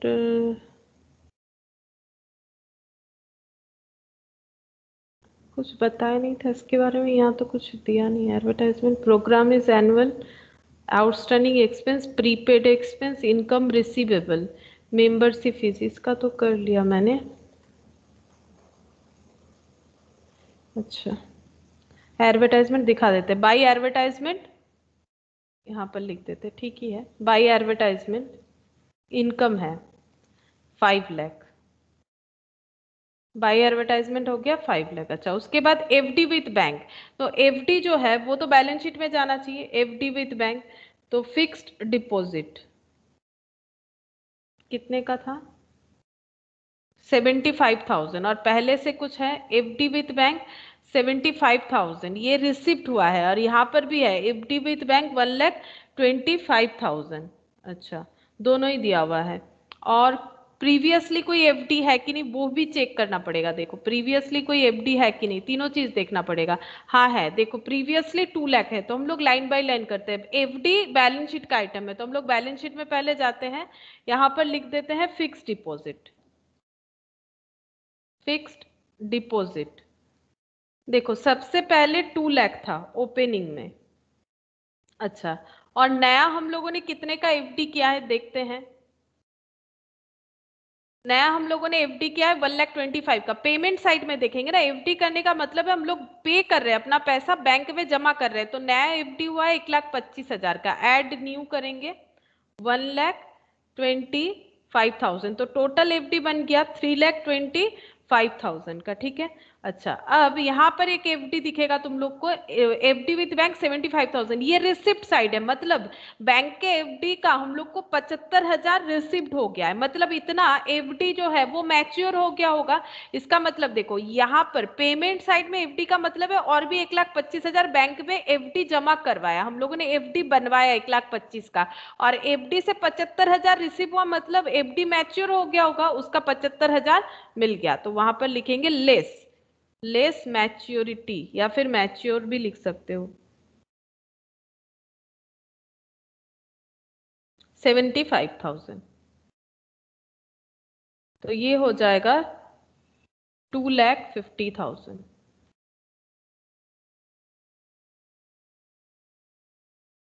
अच्छा, अब नेक्स्ट देखो, एफडी हो गया, एडवर्टाइजमेंट हो गया, interest on savings account, savings account से इंटरेस्ट मिला है, तो ये क्या है, ये अर्निंग है। सेविंग्स अकाउंट्स में इंटरेस्ट मिला है तो ये अर्निंग है, तो इसको लिखेंगे by interest on savings account, income side में बाई इंटरेस्ट ऑन सेविंग्स 700। अच्छा, उसके बाद इंटरेस्ट ऑन एफडी, ये भी इधर हो जाएगा बाई इंटरेस्ट ऑन एफडी, ये कितने का था 22,000, यहाँ पर लिख देते हैं 22,000। अच्छा, नेक्स्ट देखो sale of tickets 25,000 by sale of tickets 25,000। अच्छा, नेक्स्ट देखो गवर्नमेंट सिक्योरिटी 1 लाख मिला है, गवर्नमेंट सिक्योरिटी बेचने के बाद हम लोगों को 1 लाख मिला है, और उसमें प्रॉफिट कितना हुआ है वो बताओ। 80,000 था और 8,000 इन्वेस्टमेंट मिल गया था, तो 1 लाख का हमें जो रिटर्न मिला उसमें हमारा इन्वेस्टमेंट कितना था, मतलब कॉस्ट कितने का था 88,000 का। अगर तुम लोग देखो कॉस्ट इतना था, इसमें इंटरेस्ट, मतलब मैंने एक गवर्नमेंट सिक्योरिटी परचेज किया था 80,000 से, उससे मुझे इंटरेस्ट मिला था 8,000, तो टोटल मेरा वो सिक्योरिटी हो गया था 88,000 का। जब मैंने वो बेच दिया वो 1 लाख में बिका, तो प्रॉफिट कितना हुआ 12,000, तो हम 12,000, तो प्रॉफिट ही हम लोग लिखेंगे यहाँ पर, क्योंकि इनकम एक्सपेंडिचर में तो वही लिखा जाता है ना, क्योंकि ये क्या सेल है, ये गवर्नमेंट सिक्योरिटी सेल है। तो कॉस्ट और इंटरेस्ट, तो ये इंटरेस्ट हम लोग इंटरेस्ट में लिखेंगे, इंटरेस्ट भी लिखेंगे by interest income on government securities, ये भी लिखना पड़ेगा by interest on government securities, ये भी इनकम है 800, ये तो आएगा ही, और प्रॉफिट भी आएगा 12,000 by profit on sale of investment. Sorry investment नहीं, गवर्नमेंट सिक्योरिटी नाम दिया हुआ है 12,000। अच्छा ये आ गया। और तो इधर कुछ नहीं दिख रहा है, बाकी एडमिनिस्ट्रेशन एक्सपेंस इधर आ जाएगा, to administration expense, administration expense 1,25,000। To program, क्या है, program expense 2,75,000, to program expense 2,75,000। FD with bank इसका हो गया। इन्वेस्टमेंट इन आईसीआईसीआई, तो हम लोगों ने इन्वेस्टमेंट किया है आईसीआईसीआई बैंक में, तो ये हमारा इन्वेस्टमेंट में चला जाएगा, ये चला जाएगा फिक्स्ड एसेट में, ठीक है, मतलब इन्वेस्टमेंट के हेडिंग में फिक्स्ड एसेट परचेज किया, ये भी फिक्स्ड एसेट में जाएगा, closing cash and bank balance, ठीक है, और तो कुछ नहीं है। अच्छा चलो अब यहाँ पर देख लेते हैं, ये दोनों को पहले लिख देते हैं नहीं तो गलत हो जाएगा। इन्वेस्टमेंट इन आईसीआईसीआई,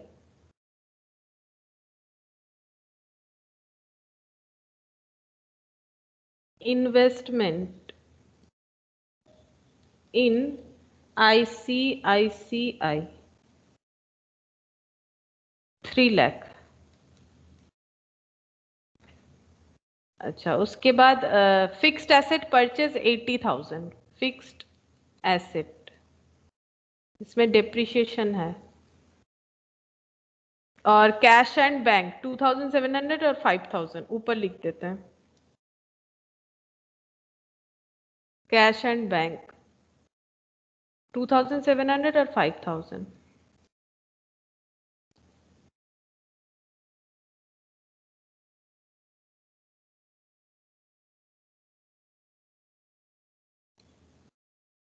$7,700। अच्छा लगभग ये तो हम लोगों ने सारा चीज ही लिख लिया। अच्छा यहाँ पर एक प्रोविजन बोला था वो नहीं किया अभी तक, इनकम रिसीवेबल ऑन 31 मार्च 2013, मतलब ईयर एंड में, on ICICI bond is 30,000 and government securities 24,000, ये दोनों इनकम रिसीवेबल है, तो यहाँ पर लिखना पड़ेगा आउटस्टैंडिंग इनकम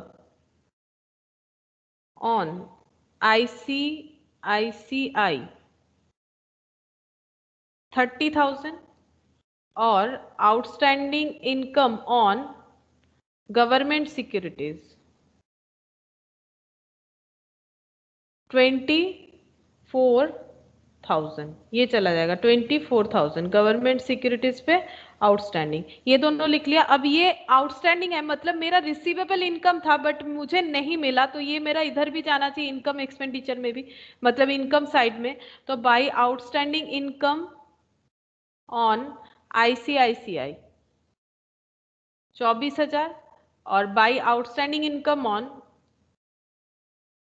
गवर्नमेंट सिक्योरिटीज ये हो जाएगा 24,000। अच्छा ये 24 था, ये 30 था, चलो ये 30 लिख देते हैं, ये हो गया 24,000।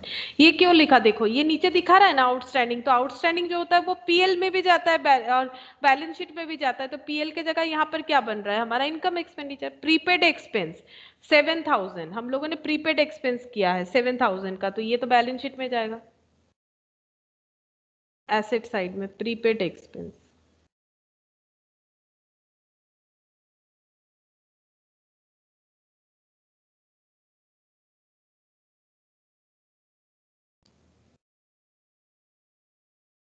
अच्छा प्रीपेड एक्सपेंस हो गया 7,000, आउटस्टैंडिंग एक्सपेंस 8,000 इधर आ जाएगा, आउटस्टैंडिंग एक्सपेंस 8,000। अच्छा प्रीपेड एक्सपेंस और आउटस्टैंडिंग एक्सपेंस दिया हुआ है तो इसको हमें एडजस्ट करना पड़ेगा, ठीक है, यहाँ पर मैंने तो ध्यान नहीं दिया इसको, इसको ठीक करना पड़ेगा, ठीक, ये वाला एडमिनिस्ट्रेशन एक्सपेंस तो प्रीपेड है और आउटस्टैंडिंग भी है, तो इसे मुझे एडजस्ट करना पड़ेगा, तो यहाँ पर ही ब्रैकेट में कर देते हैं 1,25,000, ये मैंने पूरा पे किया है, लेकिन इसमें मेरा प्रीपेड भी है और आउटस्टैंडिंग भी है, तो प्रीपेड कितना है, प्रीपेड है 7,000, तो 7,000 लेस हो जाएगा और 8,000 जो है आउटस्टैंडिंग वो ऐड हो जाएगा, तो कितना इफेक्ट होगा, 1,000 का इफेक्ट होना चाहिए, आउटस्टैंडिंग 8,000 है, तो 1,25,000 प्लस 8,000 माइनस 7,000, तो 1,26,000 हो रहा है। अच्छा क्या और भी कुछ है इसमें, देख लेते हैं। 1,26,000 आया मेरा। प्रीपेड एक्सपेंसेस अमाउंटेड टू 7,000 और आउटस्टैंडिंग एक्सपेंसेस 8,000। अच्छा हाँ, यहाँ पर भी था आउटस्टैंडिंग एक्सपेंसेस एक 10,000 का था।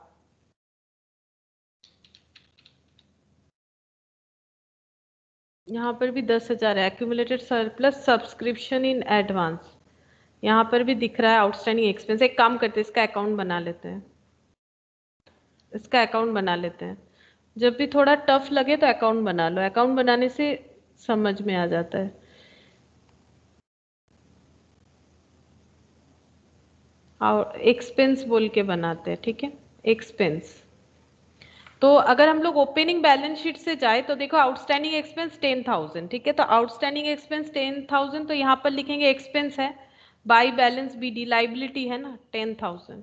अच्छा, करेंट ईयर का भी आउटस्टैंडिंग है, क्रॉस हो जाएगा, ठीक है। और करेंट ईयर का एडवांस है, तो एडवांस है 7,000 और आउटस्टैंडिंग था 8,000। अभी हम लोगों ने रीड किया था, देखो यहाँ से, ये देखो आउटस्टैंडिंग एक्सपेंस 10,000 मैंने यहाँ पर लिख दिया। एक्सपेंसेस में आउटस्टैंडिंग इधर जाता है, और क्योंकि ये क्या है, एक्सपेंस है, एक्सपेंसेस में क्या होगा, लाइबिलिटी एक्सपेंस पे नहीं कर पाना, तो लाइबिलिटी साइड में ब्रॉट डाउन कर दिया। ये करेंट ईयर का हमारा आउटस्टैंडिंग है, ये करेंट ईयर का मेरा प्रीपेड है, ठीक है। और अच्छा, और यहाँ पर इनकम एक्सपेंडिचर में कितना जाएगा, और इस बार हमें टू बैंक बोल के हम लोगों ने दिखाया है 1,25,000। ये कहाँ से मिला, ये रिसिप्ट पेमेंट अकाउंट से। इसमें क्रॉस एंट्री, जैसे सब्सक्रिप्शन में बाई बैंक होता है, एक्सपेंसेस अकाउंट टू बैंक होगा ना, तो ये देखो बैंक अकाउंट मतलब रिसिप्ट पेमेंट अकाउंट में तुम लोग को पता चलेगा, यहाँ पर दिया हुआ है 1,25,000। ये देखो रिसिप्ट पेमेंट अकाउंट में 1,25,000 दिया हुआ है। अच्छा, और कहीं कुछ एक्सपेंसेस का है क्या, चेक करते हैं।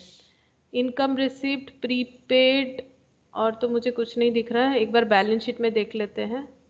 ये यहाँ पर भी है प्रीपेड एक्सपेंस 5,000, तो ये देखो यहाँ पर लिखना पड़ेगा, बहुत सारा डेटा था। टू बैलेंस बीडी, अगर हम लोगों ने एक्सपेंस प्रीपेड करके रखा है तो हम लोगों के लिए एसेट होगा, तो मैंने डेबिट साइड ब्रॉट डाउन किया, जो लाइबिलिटी था वो मैंने क्रेडिट साइड। ये दोनों ही ओपनिंग बैलेंस शीट से आया, ये दोनों क्लोजिंग बैलेंस शीट में जाएगा, जो कि ऑलरेडी मैंने भेज दिया है, ठीक है। ये दोनों अमाउंट लिख दिया है। अब यहाँ पर क्या होगा, बाई इनकम एंड एक्सपेंडिचर, जैसे बाई पीएल होता है एक्सपेंसेस का, तो 1,25,000 प्लस 8,000 प्लस 7,500, तो ये अमाउंट हो रहा है 1,00,000। ये कितना आ रहा है, ये कितना था, 7,500 था क्या, ये सॉरी 5,000 था, 5,000 था। 1,25,000 प्लस 5,000 प्लस 8,000, 1,38,000, 1,38,000 माइनस 70, तो 1,21,000। ये इनकम एक्सपेंडिचर में जाएगा डायरेक्टली, इसको हम लोग लिख देते। देखो वहां पर बहुत सारा एडजस्टमेंट था ना, मैंने सिर्फ 2 ही दिखाया था, देखो ओपनिंग ईयर का, इसीलिए मेरा जो है अमाउंट कुछ और आ रहा था। यहाँ पर बाकी प्रीपेड और आउटस्टैंडिंग जो प्रीवियस ईयर का है उसे भी तो एडजस्ट करना पड़ेगा, तो यहाँ पर लिख देते हैं वर्किंग नोट नंबर 2 से मिल जाएगा 1,21,000, ठीक है। 1,21,000 हो गया। अच्छा, अब हम लोग देखते हैं इसको टोटल करके कितना आता है। और प्रोविजन भी तो क्रिएट करना था, वो नहीं किया। यहाँ पर एक लाइन बचा हुआ है, देखो अभी भी प्रोविजन क्रिएट करने के लिए बोला था हम लोगों को।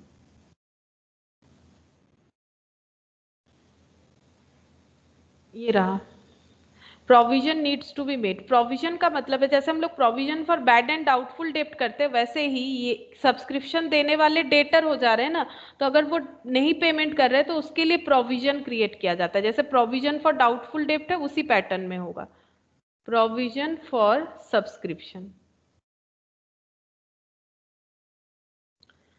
तो फॉर कितना होगा, कौन से मेंबर के लिए करने के लिए कहा गया है, जिसने पिछले साल का 1,000 नहीं दिया है, ठीक है। पिछले साल का 1,000 और इस साल का 1,000 नहीं दिया है, उसके लिए हमें प्रोविजन क्रिएट करने के लिए कहा गया है।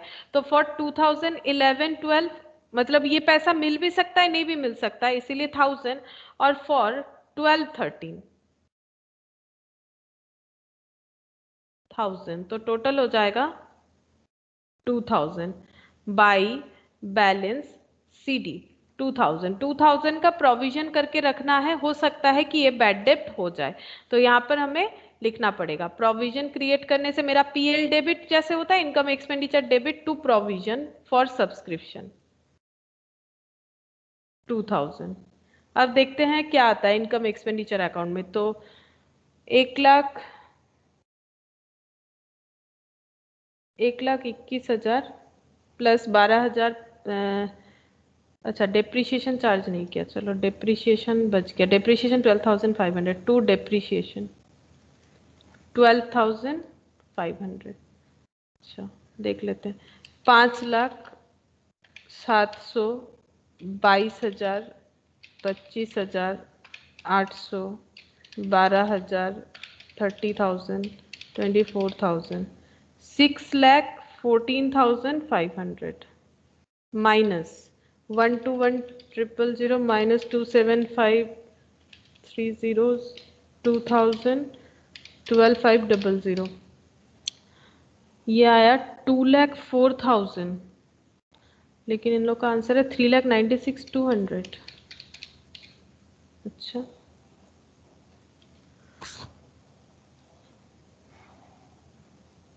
5,25,000, 5,00,000 और 25,000 और ये 2,70,000, ठीक है, ये तो सब ठीक लिखा है। इंटरेस्ट कितना कितना है, 722,000, 30,000, 24,000, 722,000, 30,000, 24,000, 8,000।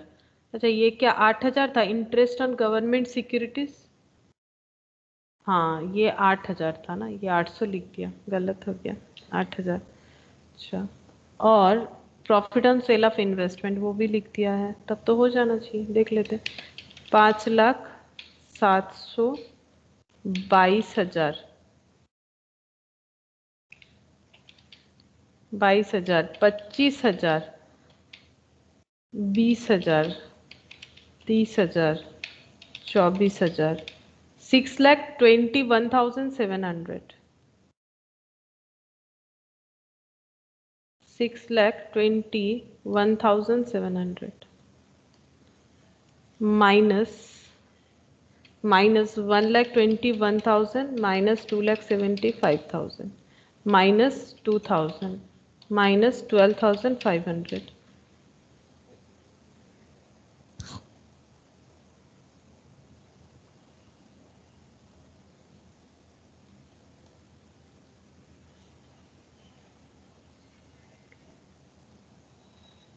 No changes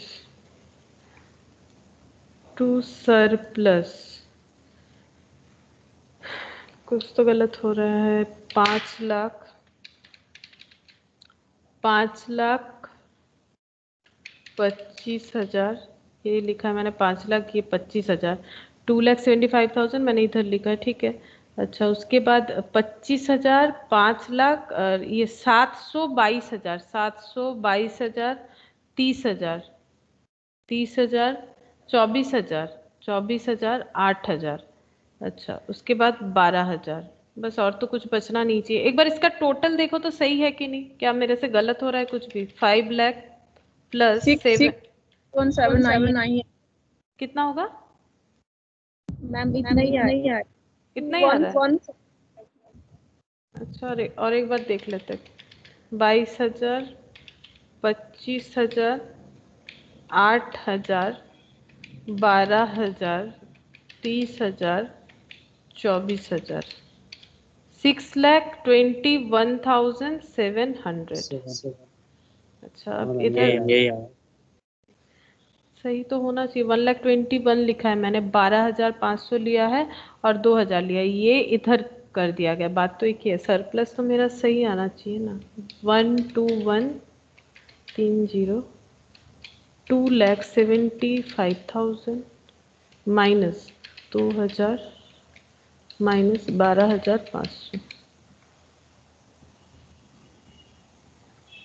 पता नहीं 2,11,200। इन लोगों का शायद गलत भी हो सकता है, हम लोग अपना करते देखते। 2,11,200 इन लोग के साथ सेम ही लिखा है, इन लोगों ने लिखने का पैटर्न अलग किया, सब ऐड करके लिखा है।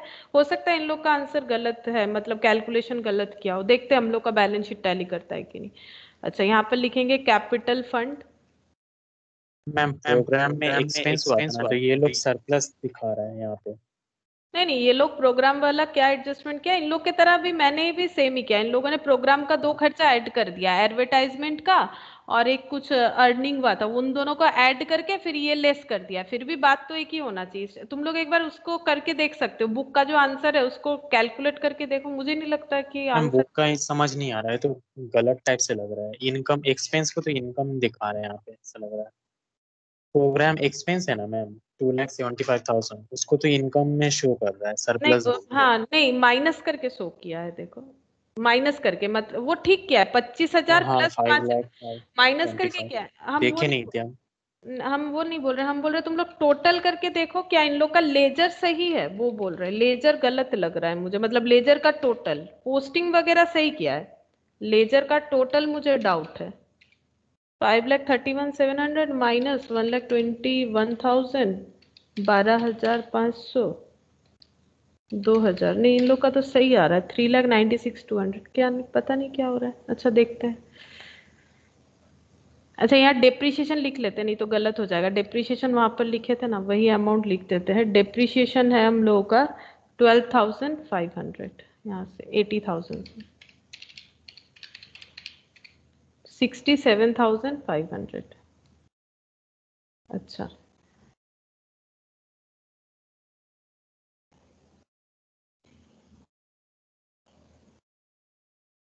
कैपिटल फंड कितना था? Capital fund opening balance sheet से मिल जाएगा। Trust fund 5 lakh.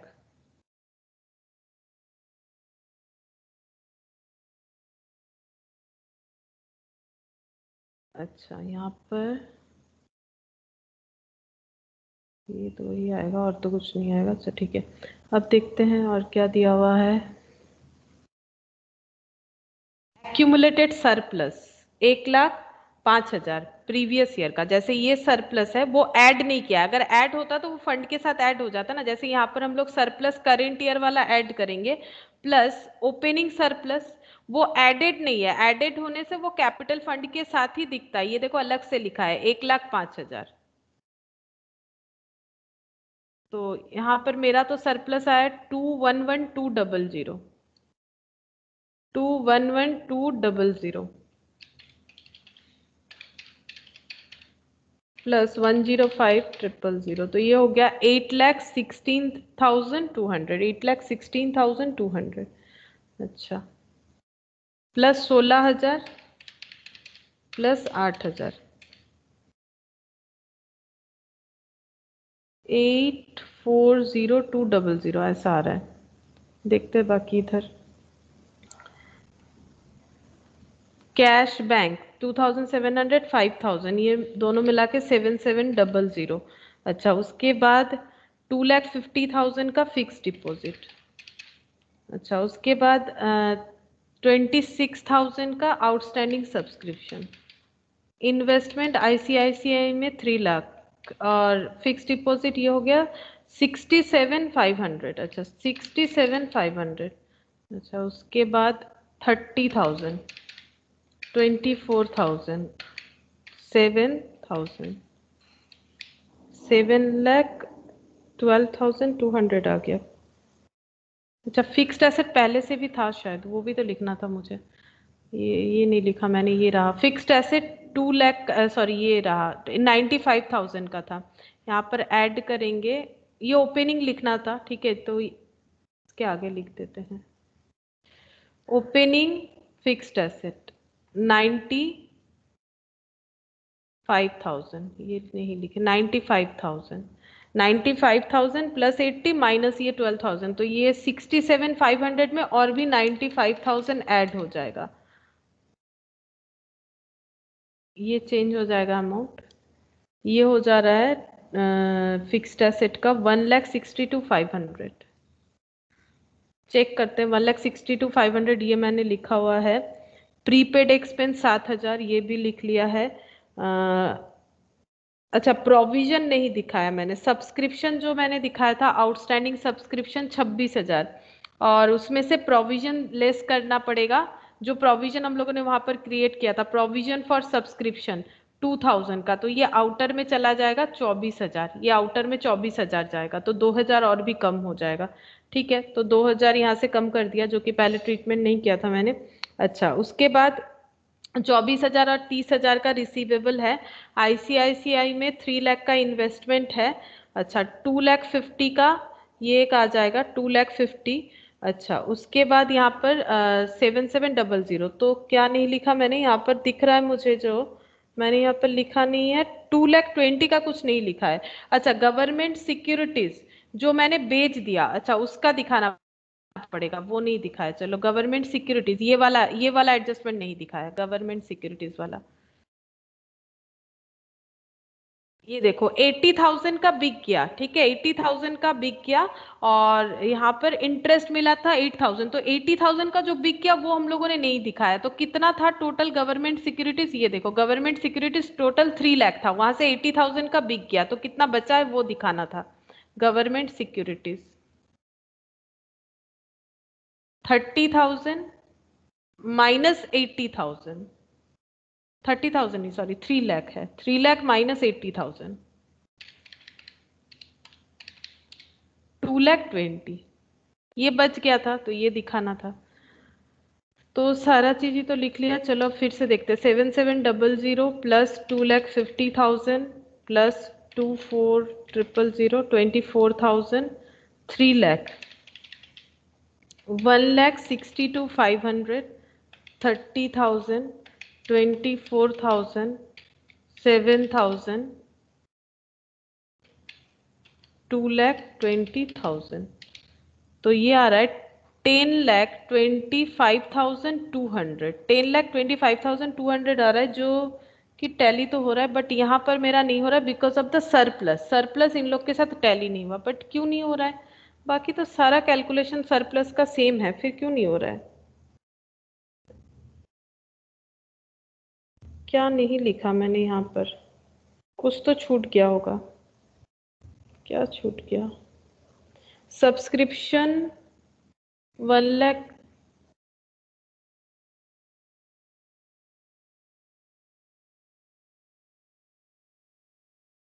Income side, expenses side, income side में, अच्छा मैंने सब्सक्रिप्शन नहीं लिखा, तो यहाँ पर मतलब मेंबरशिप फीस वही तो नहीं लिखा जो इनकम एक्सपेंडिचर में लिखना चाहिए था, ये वाला 1,85,000, तभी जाके टैली नहीं हो रहा है, वो छूट गया है मेरा। बाई सब्सक्रिप्शन अब हो जाएगा, बाई सब्सक्रिप्शन अब होगा 1,85,000, तो 621700 plus 1,85,000, 806700, 806700 minus 1,21,000 minus 2,75,000 minus 12,500 minus 2,000, 3,96,200 check करते हैं, 3,96,200 ही था ना? हाँ, अब हो जाएगा 3,96,200, 3,96,200, 806700, मैंने एक डेटा लिखा ही नहीं था इसीलिए 3,96,200। अच्छा, यहाँ पर लिखते हैं, ये भी चेंज हो जाएगा फिर, 3,96,200 plus 5 lakh plus 10530 100 plus 16,000 plus 8,000, 10,25,200, हाँ अब हो रहा है 10,25,200।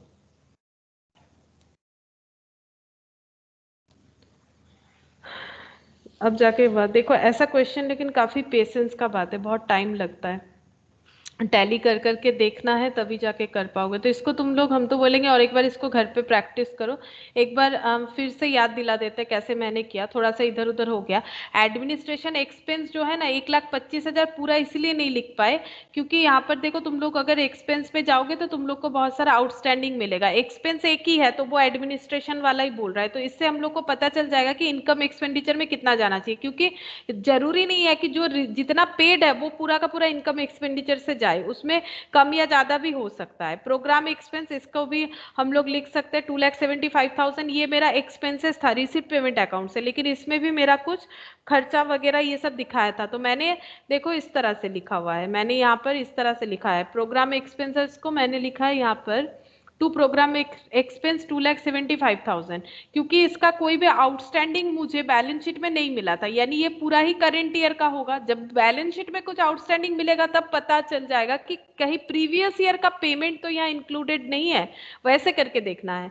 फिक्स डिपॉजिटेड विथ बैंक जैसे बोला है, तो ये बैंक में हम लोगों ने नया एफडी किया है, तो प्रीवियस कितना था प्लस नया, दोनों को ऐड कर देना। इन्वेस्टमेंट नया खरीदा है, अगर आईसीआईसीआई का पहले से कोई इन्वेस्टमेंट है जो हमें बैलेंस शीट में वो पुराने वाले में अगर मिल जाता है तो दोनों को ऐड करके लिख सकते हैं। फिक्स्ड एसेट 80,000 परचेज किया, ऑलरेडी हमारे पास ये वाला था, तो जब बैलेंस शीट बनेगा ना ऑलरेडी ये देखते हुए हमें बनाना चाहिए। कैश बैंक तो चेंज होगा, वो तो हमें कैश बुक से ही मिलने वाला है। फिक्स डिपॉजिट ऑलरेडी 2 लाख का था, और भी हम लोगों ने किया 75,000 का। गवर्नमेंट सिक्योरिटीज 3 लाख का था, इसमें से 80,000 का बेच दिया। फिक्स्ड एसेट और भी 85,000 का खरीदा। सब्सक्रिप्शन वाला एडजस्टमेंट वहां पर करना है, प्रीपेड एक्सपेंसेस का करना है। तो क्वेश्चन काफी स्टैंडर्ड क्वेश्चन था, एक बार इसको फिर से तुम लोग प्रैक्टिस करके देख सकते हो। तो आज तो इतना ही करते हैं, नेक्स्ट दिन बाकी जो बचा हुआ है उसको भी करेंगे।